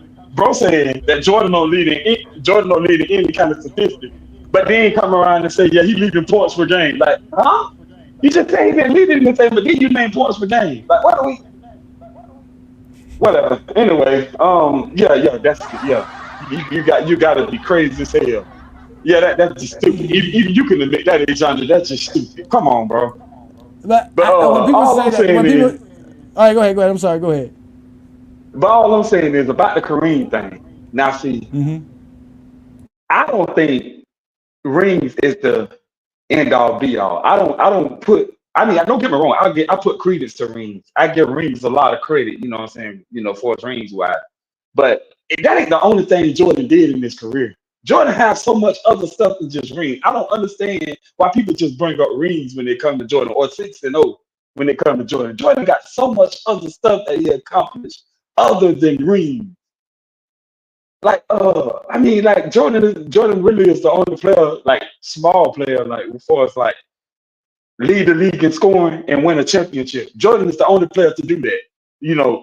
Around his time, I ain't talking about in history. I'm talking about around his time. He was the only player to do that. Now he's the only player to do it multiple times. Jordan did it 5 times in his career. Lead the league in scoring and also win the championship. There's so much stuff Jordan did that you can bring up, and people just limit his career to 6-0. Like what?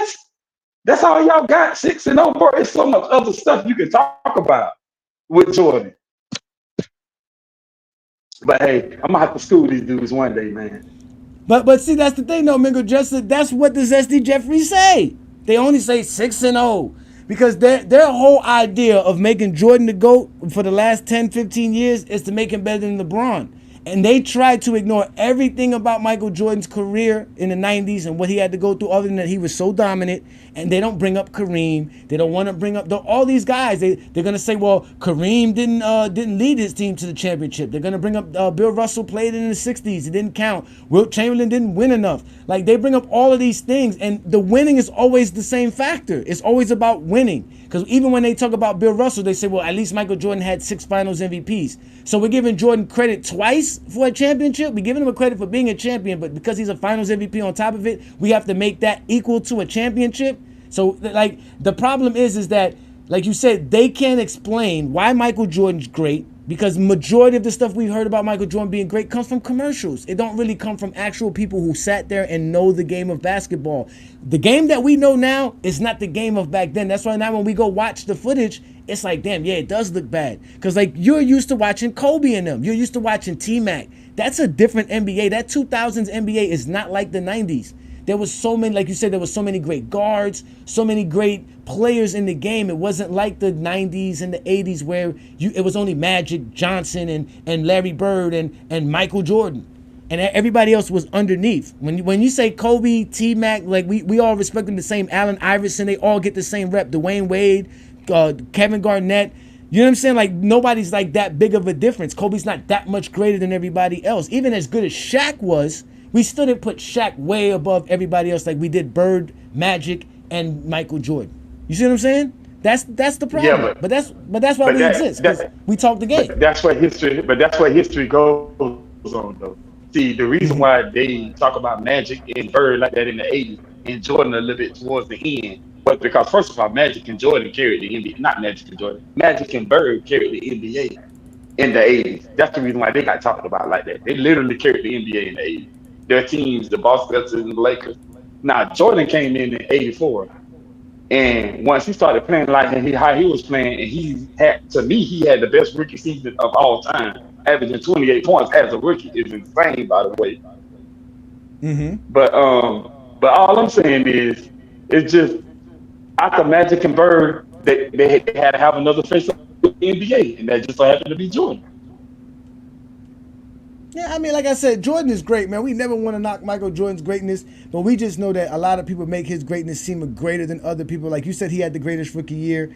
I mean, that's hard to talk when Wilt Chamberlain had a one MVP and Rookie of the Year his rookie year.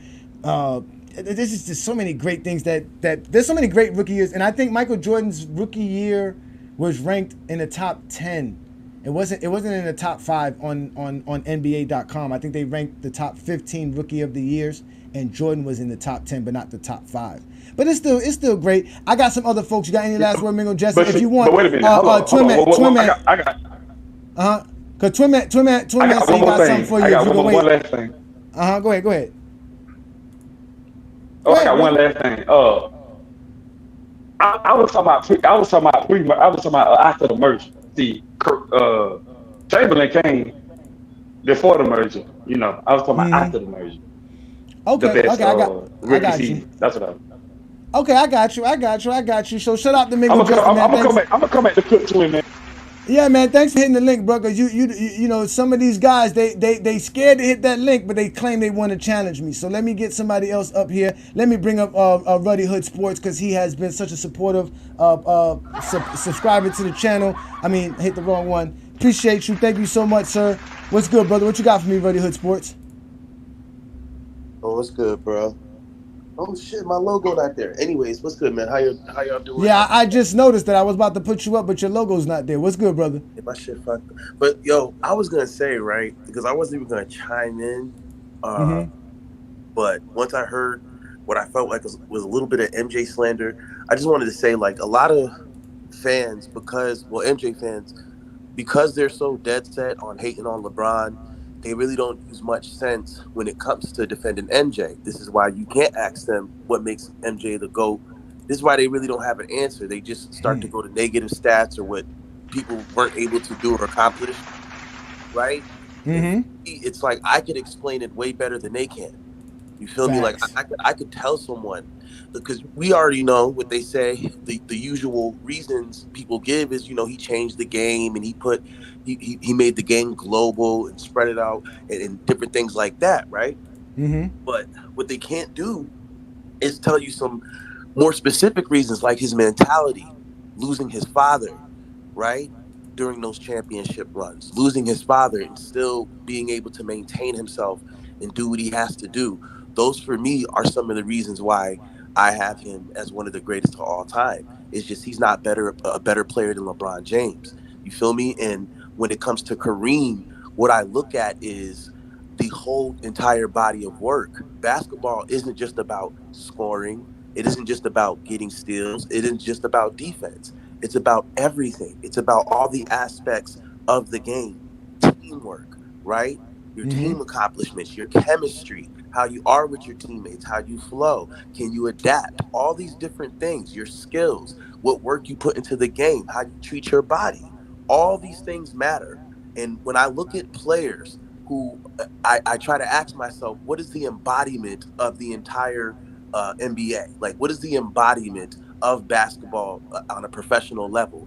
And I have to point to people like Kareem Abdul-Jabbar. I have to point to people like LeBron and people like Wilt.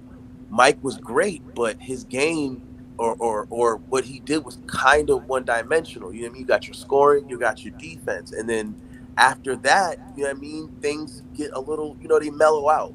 But you can't say that with someone like Kareem. He's all over the stat sheets. And this is something that Isaiah Thomas talked about. He said when the reason he has LeBron up there as the GOAT and then Kareem up there is because every corner that you look in of the NBA, of the NBA Mm-hmm. history, of the records, of the achievements, of the milestones, you find their name there. And you just Kareem's don't there. yeah, Mm-hmm. Kareem is there. So you just don't get that with MJ. Do I think Kareem is the GOAT? No. I think LeBron is better than him, but I'm getting ready to move Kareem up myself. But this is what people got to understand. It's really not no slight on MJ. That's why I don't understand someone calling in, not even talking about the subject, but just starts going in on LeBron. No, this is a subject about Kareem, and should he be considered the GOAT? Because They don't want to talk about nothing else. They just want to talk Michael Jordan and LeBron. They really do. They really do. This is the second time in the past few weeks where I created a show just to talk about. I mean, this has a little something to do with Jordan, but it's really about Kareem. And we're going to talk about Jordan and LeBron majority of the show like normal. But it's all right, though, brother. Any last words so I can let some people in? Because I got some folks still waiting, please. Yeah, just you know what I mean, just chilling, fam. I'm gonna be back here. I just grabbed a membership too, man. So I appreciate that. Thank you so much, man. Again, ladies and gentlemen, we take care of our members. If you if you are a member, hit me up, bruh. We'll get in contact and we'll take care of you because I know you have definitely been supportive. We appreciate you. Thank you so much. We're gonna keep giving y'all good content and material. Thank you for becoming a member. Appreciate you, bro. Thank you. All right, thank you so much. That was Ruddy Hood Sports, y'all, ladies and gentlemen. He be holding it down. We have Benjamin Franklin back in the building, y'all. I haven't heard. I was actually thinking about you today, Benjamin. I said, whatever happened to Benjamin? I haven't seen Benjamin in a while. I've been talking a lot about Zesty Jeffries, and you haven't been to their defense. What's good, man? What you got for me today on the Kareem subject?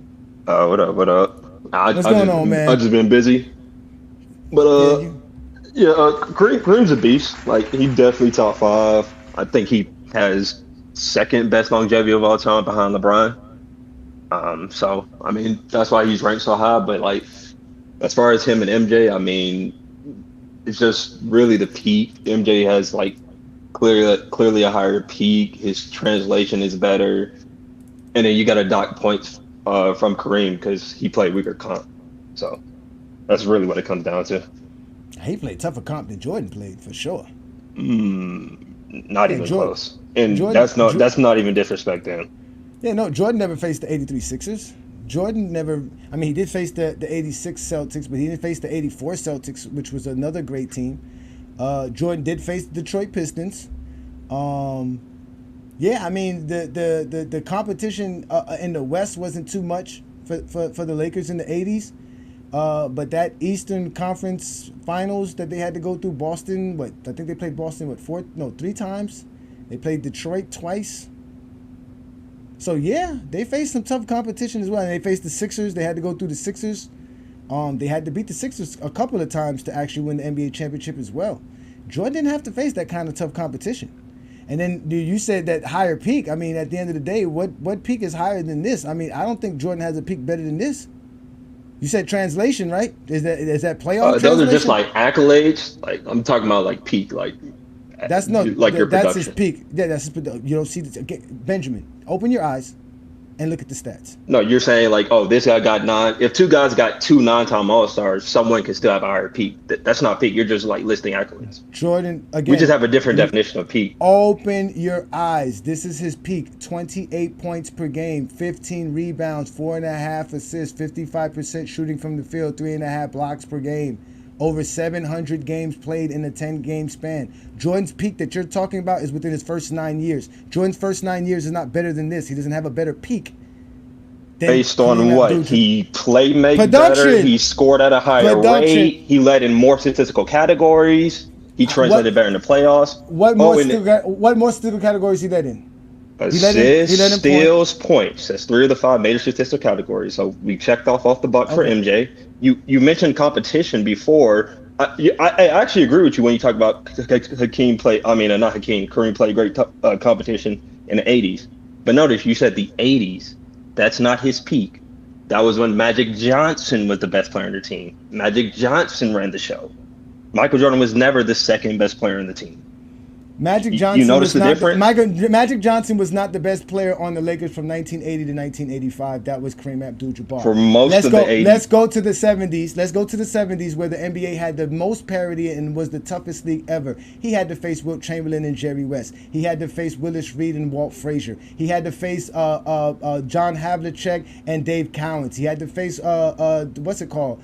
Wes Unseld and the Washington Bullets. He also had to face other teams that were in that era. That era was also difficult and tough. You're talking about the Blazers. The Blazers within themselves had a great team when we're talking about Bill Walton. So there was also some great competition in the 70s. That's why we were talking about his career. And again, if you're saying that the 3 major statistical categories, you want to avoid field goal percentage, which we obviously have here as a part of the category, he shoots better than Michael Jordan as well, and you just want to count what he's a center. We know that. I know. Okay, that's fine. But you didn't do that when you wanted to bring up steals. When Jordan's the guard, and Jordan doesn't. If we go to the playoffs and look at their efficiency, they're going to be the same. But MJ's doing it on higher volume, so he's not going to win that.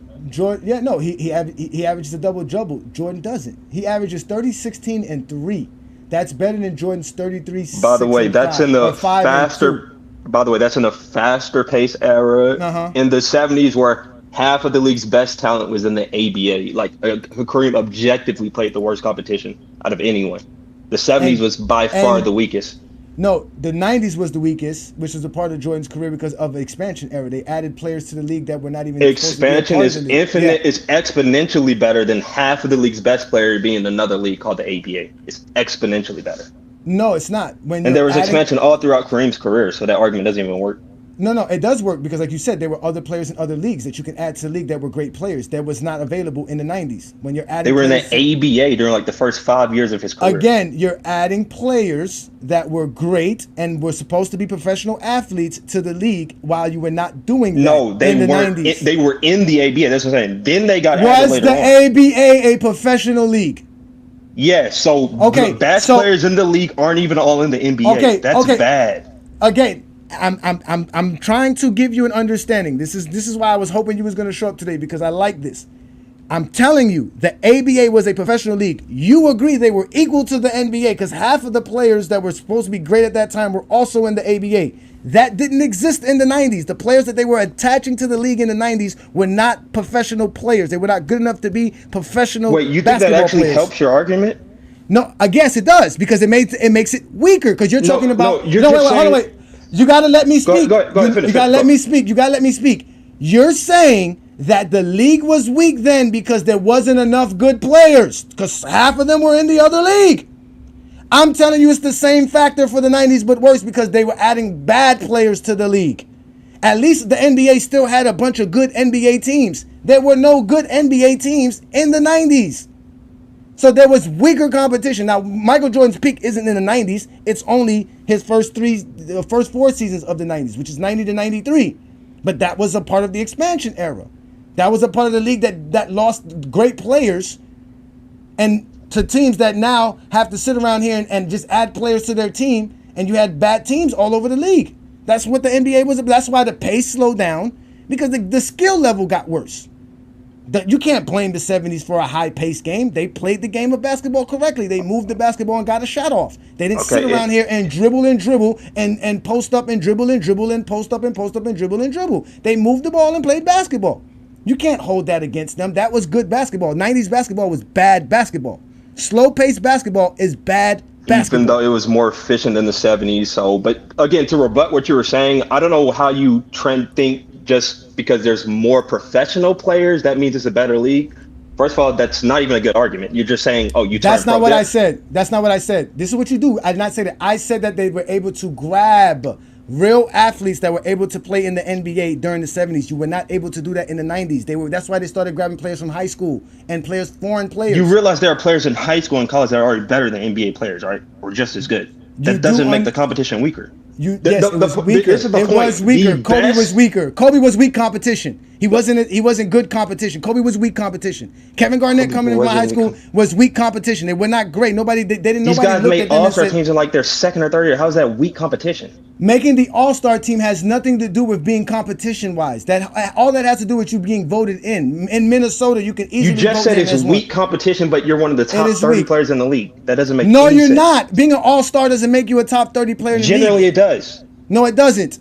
So you don't think all-stars are generally the top 30 players in the league at any given season? Kobe was not a top 30. I didn't say Kobe. I said all-stars generally. I brought up Kobe. I'm telling you, said Kobe was dominant in 90s. KG. You can't even answer the question. I didn't answer the question. KG was not a top 30 player in 1998. What does that have anything to do with half of the league's That's best the weak competition I'm talking about. So think about that. You have an all-star that's not really a top 30 player in the NBA. That's how weak it is now. This is a terrible argument. You can do that in every draft. You having a terrible argument. I'm breaking it down. I'm exposing it. That's what I do best. You don't know anything about formula logic. Not a single thing. You have no logic. Your logic is based on whatever you think sounds smart at the moment. Okay, so it's really simple. The best people in the world went to the NBA. Mm-hmm. You are automatically playing against the best players in the world. That is the optimal place you go. Mm-hmm. In Kareem's era, some of them were in the NBA, some of them were in the ABA. Meaning, in first 5 years of his career, he literally wasn't playing against the best players. Some of them were in a completely different league. With MJ, he was by virtue, it was automatically playing against the best players in the league. It's not even close. No, it wasn't. Because when they were adding players to the league, it was weakening the league. Because they were not adding the best players. They're not adding. Wait, Benjamin, I let you go with your bullshit. Let me finish. In the 70s, when they were adding players, they were good players. Whether they went to the ABA or the NBA, they were good players. When the league expanded in the 90s, they were not adding good players. They were adding again, finish that. Because they weren't good players. Because like what? You said so? Or I don't remember asking you a goddamn thing. Sit your ass down. Bruh, you have to let people speak, my friend. Especially me. It's my fucking show. I am telling you that the NBA was weaker by adding players who were not even good enough to be in the league. They didn't go get players that were great. They didn't add a Dr. J. They didn't add a George McGinnis. They didn't add none of these players, a Spencer Haywood. They didn't add none of these guys to the league in the 90s. They were adding guys who were not good enough to even be in the NBA prior. The guys that were being added in the 70s were good players. They could either play in the NBA or the ABA. They had a choice. The guys that you sit here talking about don't have a choice. They had to add players like Dwayne, whatever, the Vancouver Grizzlies was adding players on. Just adding players to the league that were not eligible to really be good stars. That's why they went and got high school players. Let me bring up Sturdy because I need some intelligence to be brought up here because you guys come up with a lot of bullshit. This is why I got to put you guys in the fucking dugout. You guys don't know how to talk the game of basketball. You just want to argue with me and you don't know nothing about the game of basketball. Let's discuss. I ain't discussing shit with no goddamn kid. Motherfucker, let me tell you something. Who give a fuck? Sit your ass down. What up, Sturdy? Thank you for joining me, brother. I appreciate you. Are you available, Sturdy? Salute everybody. How's everybody doing? Yeah, what's good, brother? Go ahead and plug in your show, and what you got for me for today's topic? Uh, it's your boy Sturdy here, helping turn y'all's shaky takes and become more sturdy. Ben, is that me with the echo? Or is that with you? Nah, you always say that. That's you. Are you using a phone or a laptop? Just a phone. All right, so you shouldn't have your YouTube up. You should. I don't. Let me mute myself. Yeah. So, yeah, that's you. So, in regards to what I just heard, I think Ben typically, just like Anthony Edwards or many basketball players, people in the discourse speak in ignorance. Because if you did know about Kareem's competition, you understand like no one and compared direct contrast to Michael Jordan, he played more Hall of Famers at his position during his prime and peak. He played more MVP winners, RBA, yada yada yada, all defensive players, and so on and so on and so on. So just awards in terms of competition at his position during his prime and peak in comparison to Michael Jordan. Like Johnny just what happened? Anyway, like Johnny just mentioned that Johnny just mentioned that he played greater teams in the '80s, and also the fact that a lot of people don't know clearly Ben that Green played nearly at his position alone. I think over 12 different Hall of Famers at the center position alone throughout his prime, including guys like Willis Reed, Dave Cowens, Bill Walton, prime peak, Bill Walton, so on, so on, so on. Moses Malone, Hakeem. I apologize, and so on, so on, so on. But nevertheless, yeah. But if you want to listen to guys like Ben and remain ignorant, you can just be like, yeah, Kareem didn't play no competition. But that's not true. But nevertheless, the point is not about diminishing one player to elevate another player at all, because if you can't explain the conditions to which a player played in, nor how great he was in those conditions, don't talk about the player. It's that simple. But in Kareem's circumstance, the reason why it's interesting to me, I find it fascinating how the fact that people just don't see the obvious of the propaganda and the reasons why they needed to elevate Jordan the way they did at that time. Like there's different at that time, the NBA of the '90s, they were capitalizing on the sneaker boom and the television boom. So you needed a face, you needed more gimmicks, you need more epithets to rise to elevate the game to more levels of exposure to not only generate more national media coverage, but also international coverage. That is why Jordan was labeled as the GOAT. No more, no less. Take it for what it was. It wasn't just because they labeled him as that at 1993, calling the best player ever at 1989. Like most propaganda, you put in people's faces enough, they'll just believe it blindly. But objectively, at the time, at least when they gave Jordan the title, he wasn't the GOAT. He was an all-time great player, of course. He was the greatest player of his era, of course. But at the time they gave him that epithet of GOAT, he wasn't that. But it's not even about Jordan. There's so many fans that can talk about Jordan. It's about Kareem tonight. And the fact is, the propaganda got so out of hand. Hey, John, I don't know if you're familiar, right? But there was a survey not too long ago of millions of people voted upon this, or who was the greatest college player of all time. Do you know who won that poll? Michael Jordan. Yeah, Michael Jordan. That's how crazy the propaganda got to a level, to the point where people just see the name Michael Jordan and automatically assume he's the greatest in everything he touched. When even objectively in that poll, Kareem Abdul-Jabbar is by far the greatest basketball college player to ever play the game. By He's the far. greatest high school. He's the greatest high school player. Yes, B. Lee. He's the greatest high school player in the history of the game. He is also has a strong case of being the greatest NBA player of all time. So, because of the surplus of his resume, the only thing that Kareem didn't do was compete in the international games and Olympics, and that's due to protests. That's the only thing he doesn't have. So the point is, if you're gonna just have consistent criteria, be honest, and most importantly, don't be lazy and just do your research. He doesn't have a All-Star MVP as well. That's one thing I noticed about him. He didn't care about. Even though he went to 19 All-Star games, he never won an All-Star MVP. That's crazy. That's another thing. Yeah, but I mean, we all know the All-Star MVP is not something that that holds you against the GOAT status, but it's still something that's odd that like you said, he just didn't really care about those type of things. He really didn't. But I just want to leave a little bit off the table because I know Ben is as a natural contrarian, empty contrarian at that. He like talk from both sides of his neck, but he never starts off nor ends his statements and arguments with substance. So I'm trying to help him out. I'm gonna help him be a little more sturdy.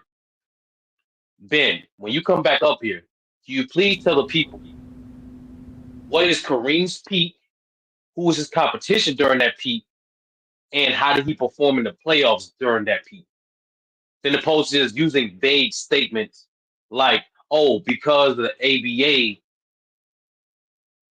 because he didn't face because half the talent of like 5 years, which wasn't his first 5 years in the league, but whatever. 5 years of the elite talent in the NBA was out of the NBA, but even then, when you do your research, surveys from the players, coaches, GMs, Kareem was regarded as the best player regardless of league. Period. And even that ABA logic, which is just a mainstream title, a lot of people don't know majority of the elite players that played in the ABA also played their prime in the NBA as well. Rick Barry, George Gervin, Moses Malone, Dr. J. Some of the greatest ABA players still playing great basketball in the NBA. So it's kind of a mute point. And lastly, I want to land with this. It is extremely, how do I put it? Low IQ, lazy, mentally inept for people to hold conditions and situations the players played in against them. No player can control who they play against. No player can control who they get drafted, what team they get drafted to. But what they can control is what we always in any sport measure any player by is how great and how dominant they were in that situation. But I just respect all errors. Nah, facts. No, I agree with you. That's exactly what we do here in GOAT James Kingdom. We don't. You see how to make Jordan better than Kareem, he had to knock Kareem's era. These are the main people who get mad when we knock the 90s, when we know the 90s was really the worst era in NBA history. It was truly the worst era when we're talking about team-wise talent. It was the worst era, man. The 70s is an underrated era because the players were trying to get a name for themselves, and the owners used the media against the players. We shouldn't sit here and make it seem like the players wasn't great. There was a bunch of great players in the 70s, like you said, even with the ABA. And there was great teams. That's what we gotta get. Forget the players. There were great teams in the 70s. A lot of great teams in the 70s. Not like the 90s. But no, here's the thing, Johnny, and I don't disrespect any era. I don't care if it's the 90s, 60s, 2000s, 2010s. I don't care. Because at the end of the day, every era has their positives and negatives. So it becomes kind of redundant and it's like this chaotic carousel of just critiquing instead of just appreciating greatness that's displayed in each era. That should be more so focused than opposed to just down. No, because they can't. Like you follow they football. Can't have that conversation. No, but that's the problem with basketball discourse. Because even you follow this football, you don't hear great players of old or new bashing the eras in football. You will never hear Derrick Henry say, "Oh, Barry Sanders wasn't like that." You will never hear Patrick Mahomes say, "Oh, Joe Montana wasn't like that." No, what they do, they keep it. Them dudes was bad and they were great in that era, and we're bad and great in this era. And for some reason, basketball discourse, it can't be the same thing. Why can't it be the 90s was like this? Is they highs, is they lows, but these dudes are still great. Same thing for the 2020, same thing for the 2000s, same thing for the 60s. Every era has their highs and lows. So I don't want to, me personally, I don't want to just say any era just trash, because there's no trash here. Nah, I would agree with you, but again, they're gonna have that conversation. So I got a full panel in the back. I'm gonna let you go, Sturdy. If you can hold on, I'll bring everybody up shortly. But I gotta have my 101s. I gotta have my 101s. Y'all know who that is. That is Sturdy. Plug in your show again, brother, please, before I let you go. Yeah, y'all find me on like honestly a bunch of platforms, but the main place you can't find me on a consistent basis on the crossover on here on FYF platform. We do it every Wednesday at 5:30 Eastern time. Y'all know what we do. Yes, indeed, y'all. Y'all know that's Ace 30. You could always find them all over the place. I'm gonna go ahead. Done. What My happened? fault. What? Sorry, because Lamont like the cat, but like technically Lamont, it was actually Magic Johnson who had the weakest Western Conference competition in history. But whatever, we ain't gotta go back. Yeah, because Kareem was in the Western Conference well before Magic Johnson joined the team, and they did face some good teams in that Western Conference during the 70s. As we all know, they faced Seattle and lost to Seattle in 1979, and they also lost in 77 to 78. But they played some great teams. Let me bring in Ishmael, which is a GOAT James Kingdom member. Y'all, please be patient. I know I got a background full of folks. Thank you for joining me, Ishmael. What you got for me, brother? Yeah, I think some of it is just funny. A lot of people really like to talk in circles. And so it's just the consistency for me that, now are we starting to open the conversation that LeBron is better than Jordan because his competition was better? So it's just, stuff like that, or trying to make claim that because Kobe Bryant, I mean, just he really tried to argue that like Kobe Bryant wasn't even starting in 97, or like I don't was he even starting in Bruh. 98? Like that's If just I crazy. bring up the 2016 Hawks having 4 All Stars on it, he's not gonna Yeah, call he's going. those Yeah, 4. it's He's gonna not gonna change. say those 4 players are top 30 in the league. And like he said, Right. most players are. Most of them. They stick. Especially him. He's good They at this. talk He in leaves. circles. Yeah, Right. He leaves himself where he can flip flop and say, well, no, I didn't. And the conversation goes nowhere.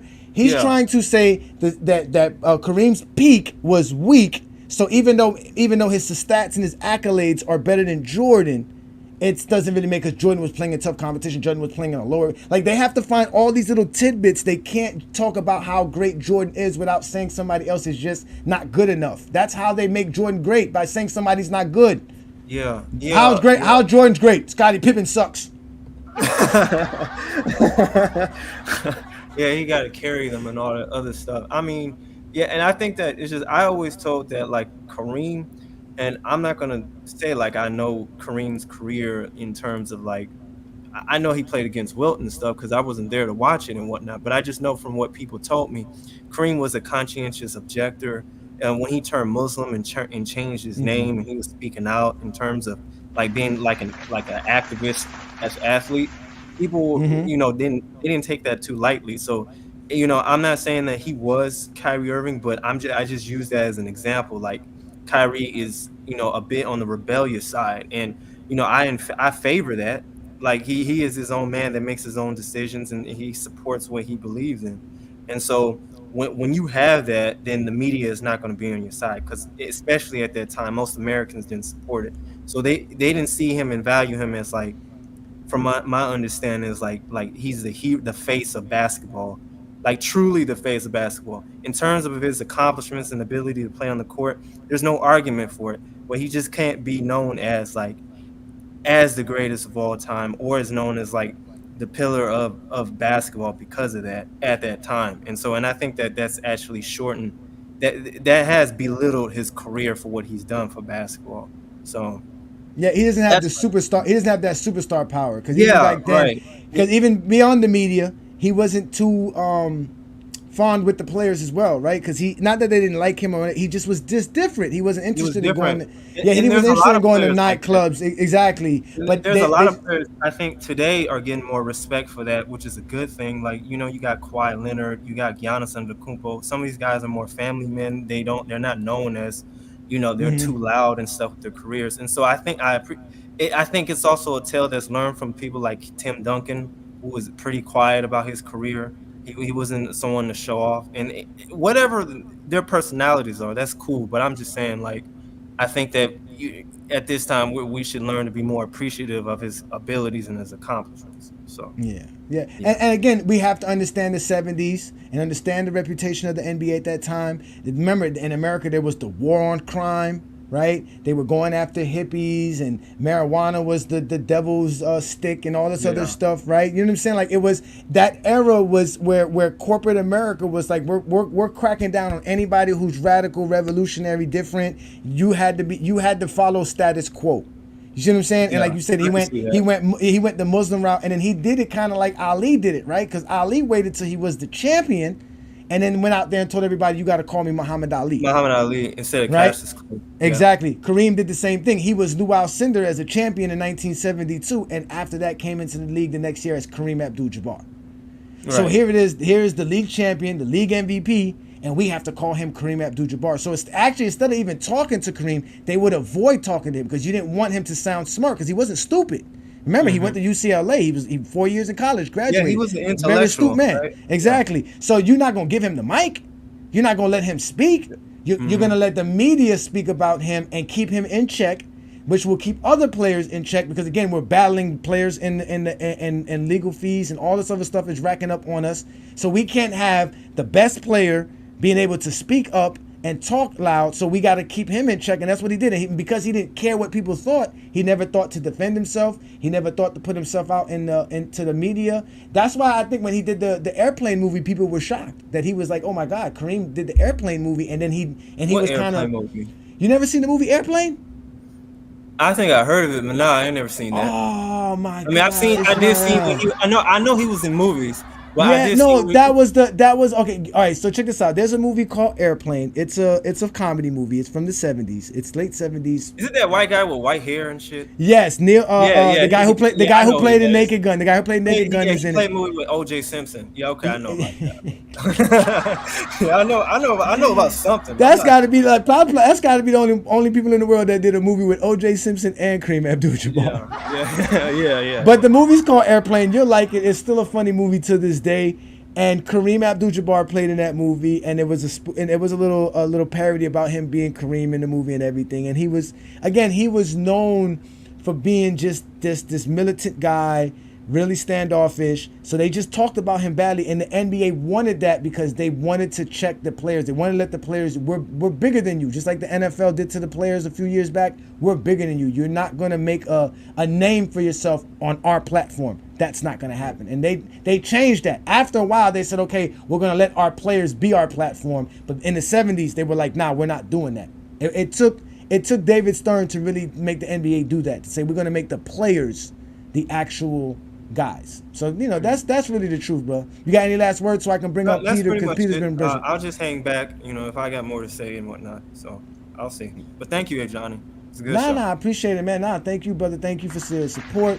Again, ladies and gentlemen, it is the Friday Night Exposure with the Exposer. Let Peter up, and then I'll let the panel up all at once. What you got for me, Peter? Thank you for joining me, brother. Thank you again. What's good? What you got for me today? Hey, what they do, bro?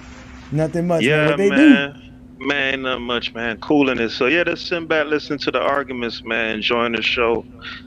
And what the last brother was saying, right before you mentioned Tim Duncan, that was who came to mind. As far as like being a more quiet type of person, you're not gonna get the acclaim as much as a guy who got the flash. So That's a good one. That's a good one. Yes, Kareem and Tim Duncan are very similar. And Tim Duncan, because to me, when people say like Kobe better than Tim, I can't put him over Tim, bro.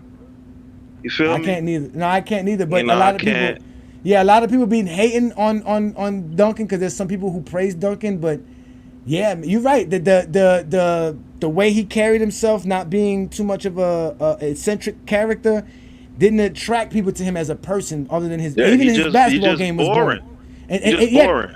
Kareem's basketball game was boring too. That hook shot was boring. As great as it was, something to it do looked with boring. Yeah, it does. It does. Go ahead, continue. What I'm saying? And that's what's the name has said. What's buddy name Herm? He was saying that that's a factor in it, as to where people hold Jordan in a high regard. It's a factor in it, and that's why I always say with Jordan, he just checked every box. As you had mentioned before, 60s and 70s, some of that stuff you just wasn't even allowed to do. Like, if you was to be sticking your tongue out, remember when Jordan first came, you had a choker? You know what I'm saying? He was coming with that little, that little swag or whatever. Like, back then, they called that hot dogging. They So banned his sneaker. Remember, they banned his sneaker because it didn't fit. It didn't fit with the NBA rules. right. Uniform. Yeah. They was more regimented. So yeah, Mm-hmm. part of his who Jordan is the time that he came along. I don't think anybody who has any knowledge of basketball of that era wouldn't say that. Cause I know Herm speaks to that all the while. So you can't leave that factor out. It's in there. You feel me? But when you take that away and you just looking at things straight on, I don't like to do the nitpicking errors like homeboy had said earlier, because that gets so convoluted. How do you measure which, you know what I'm saying? It just gets too mixy. I feel you. Yeah, You feel again, me? no, it does because again, it's hard to measure competition, especially if we're gonna use what we're gonna use. Like you know what I'm saying? Right. Like you see what I'm saying? How do you really yeah, measure that? yeah. You know, but now, go ahead. I'm listening, brother. Go ahead. No, I was finna say, I think what, for me, in my mind, separates Jordan from Kareem is relative to the help that he had, right? Jordan was able to win on the ultimate level as a clear-cut best player. For me, that's the thing that I always put above anything else. You feel me? And then the accolades and the stats and everything else come after that. Winning as your team's best player, to me, that's the gold standard. And Jordan was able to do that, and each time he was indisputably the best player.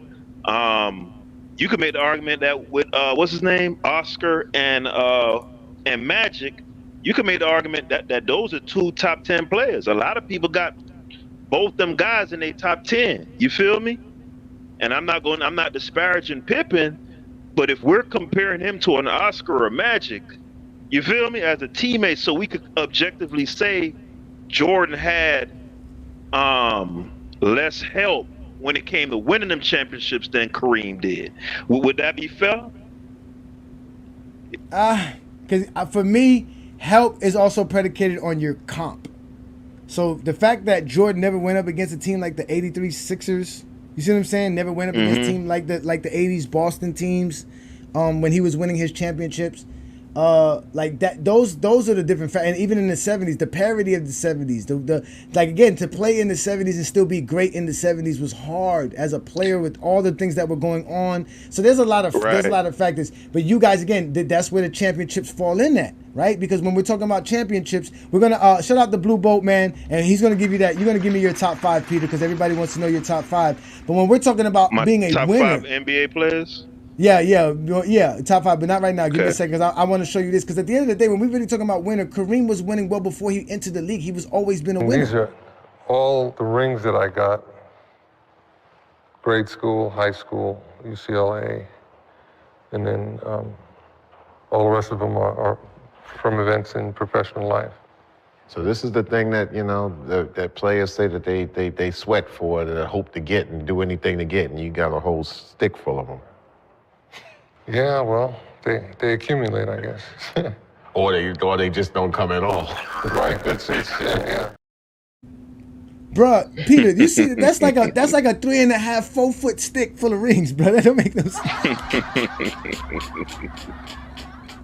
Yeah, man, but that man, and he was doing it in high school. He was doing it in college, and again, he won in his second year when he entered the league. Second year, who the hell knew what Milwaukee was? He beat a great team in the Lakers, which had Jerry West, Elgin Baylor, and Wilt Chamberlain, and Gail Goodrich, right? Then he beat the Knicks. The Knicks, the Knicks squad was a great team. He beat them. So he didn't. It's not like he did. It's not like he just.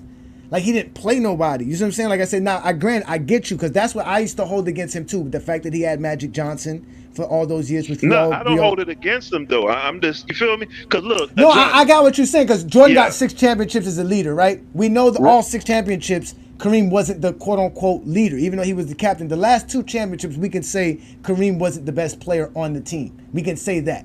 Right now, from '85 before that, for 4 championships and I think the 7 finals, he was the man. He was the man. Right. But After that, it was Magic. He had the luxury of having a Magic. He had the luxury of being a Laker. I agree with you. All of that, I agree with you. But that's what I held against him. And I also held against him the ABA because I felt like if Dr. J and him were in the league together, that he wouldn't have 6 MVPs. So I always thought that Kareem, in my mind, really has 4 championships, 4 MVPs. And that's why I always had him. That's why I always had him behind Wilt and behind Bill Russell. But that was my biases. I could admit to that. That's just me being biased. Like if I look at his resume as is and what it was, he's the 3rd greatest player to ever play the game, or the 2nd greatest player to play the game. And But I think LeBron just recently passed him. If in that's reality, what most people. That's what most people got him though. Like even the Jordanites, most of them gonna mention Kareem. Like I'd say he's consensus top 3. And I'm talking about like even you be surprised, Ajani, even with young people. Young people know who Kareem is, bro. Yeah. So what's your top 5? Give us your top 5. Is Kareem in your top 5? Yes. Most. Okay. So give us your top 5. Start with Jordan, and after that, go ahead.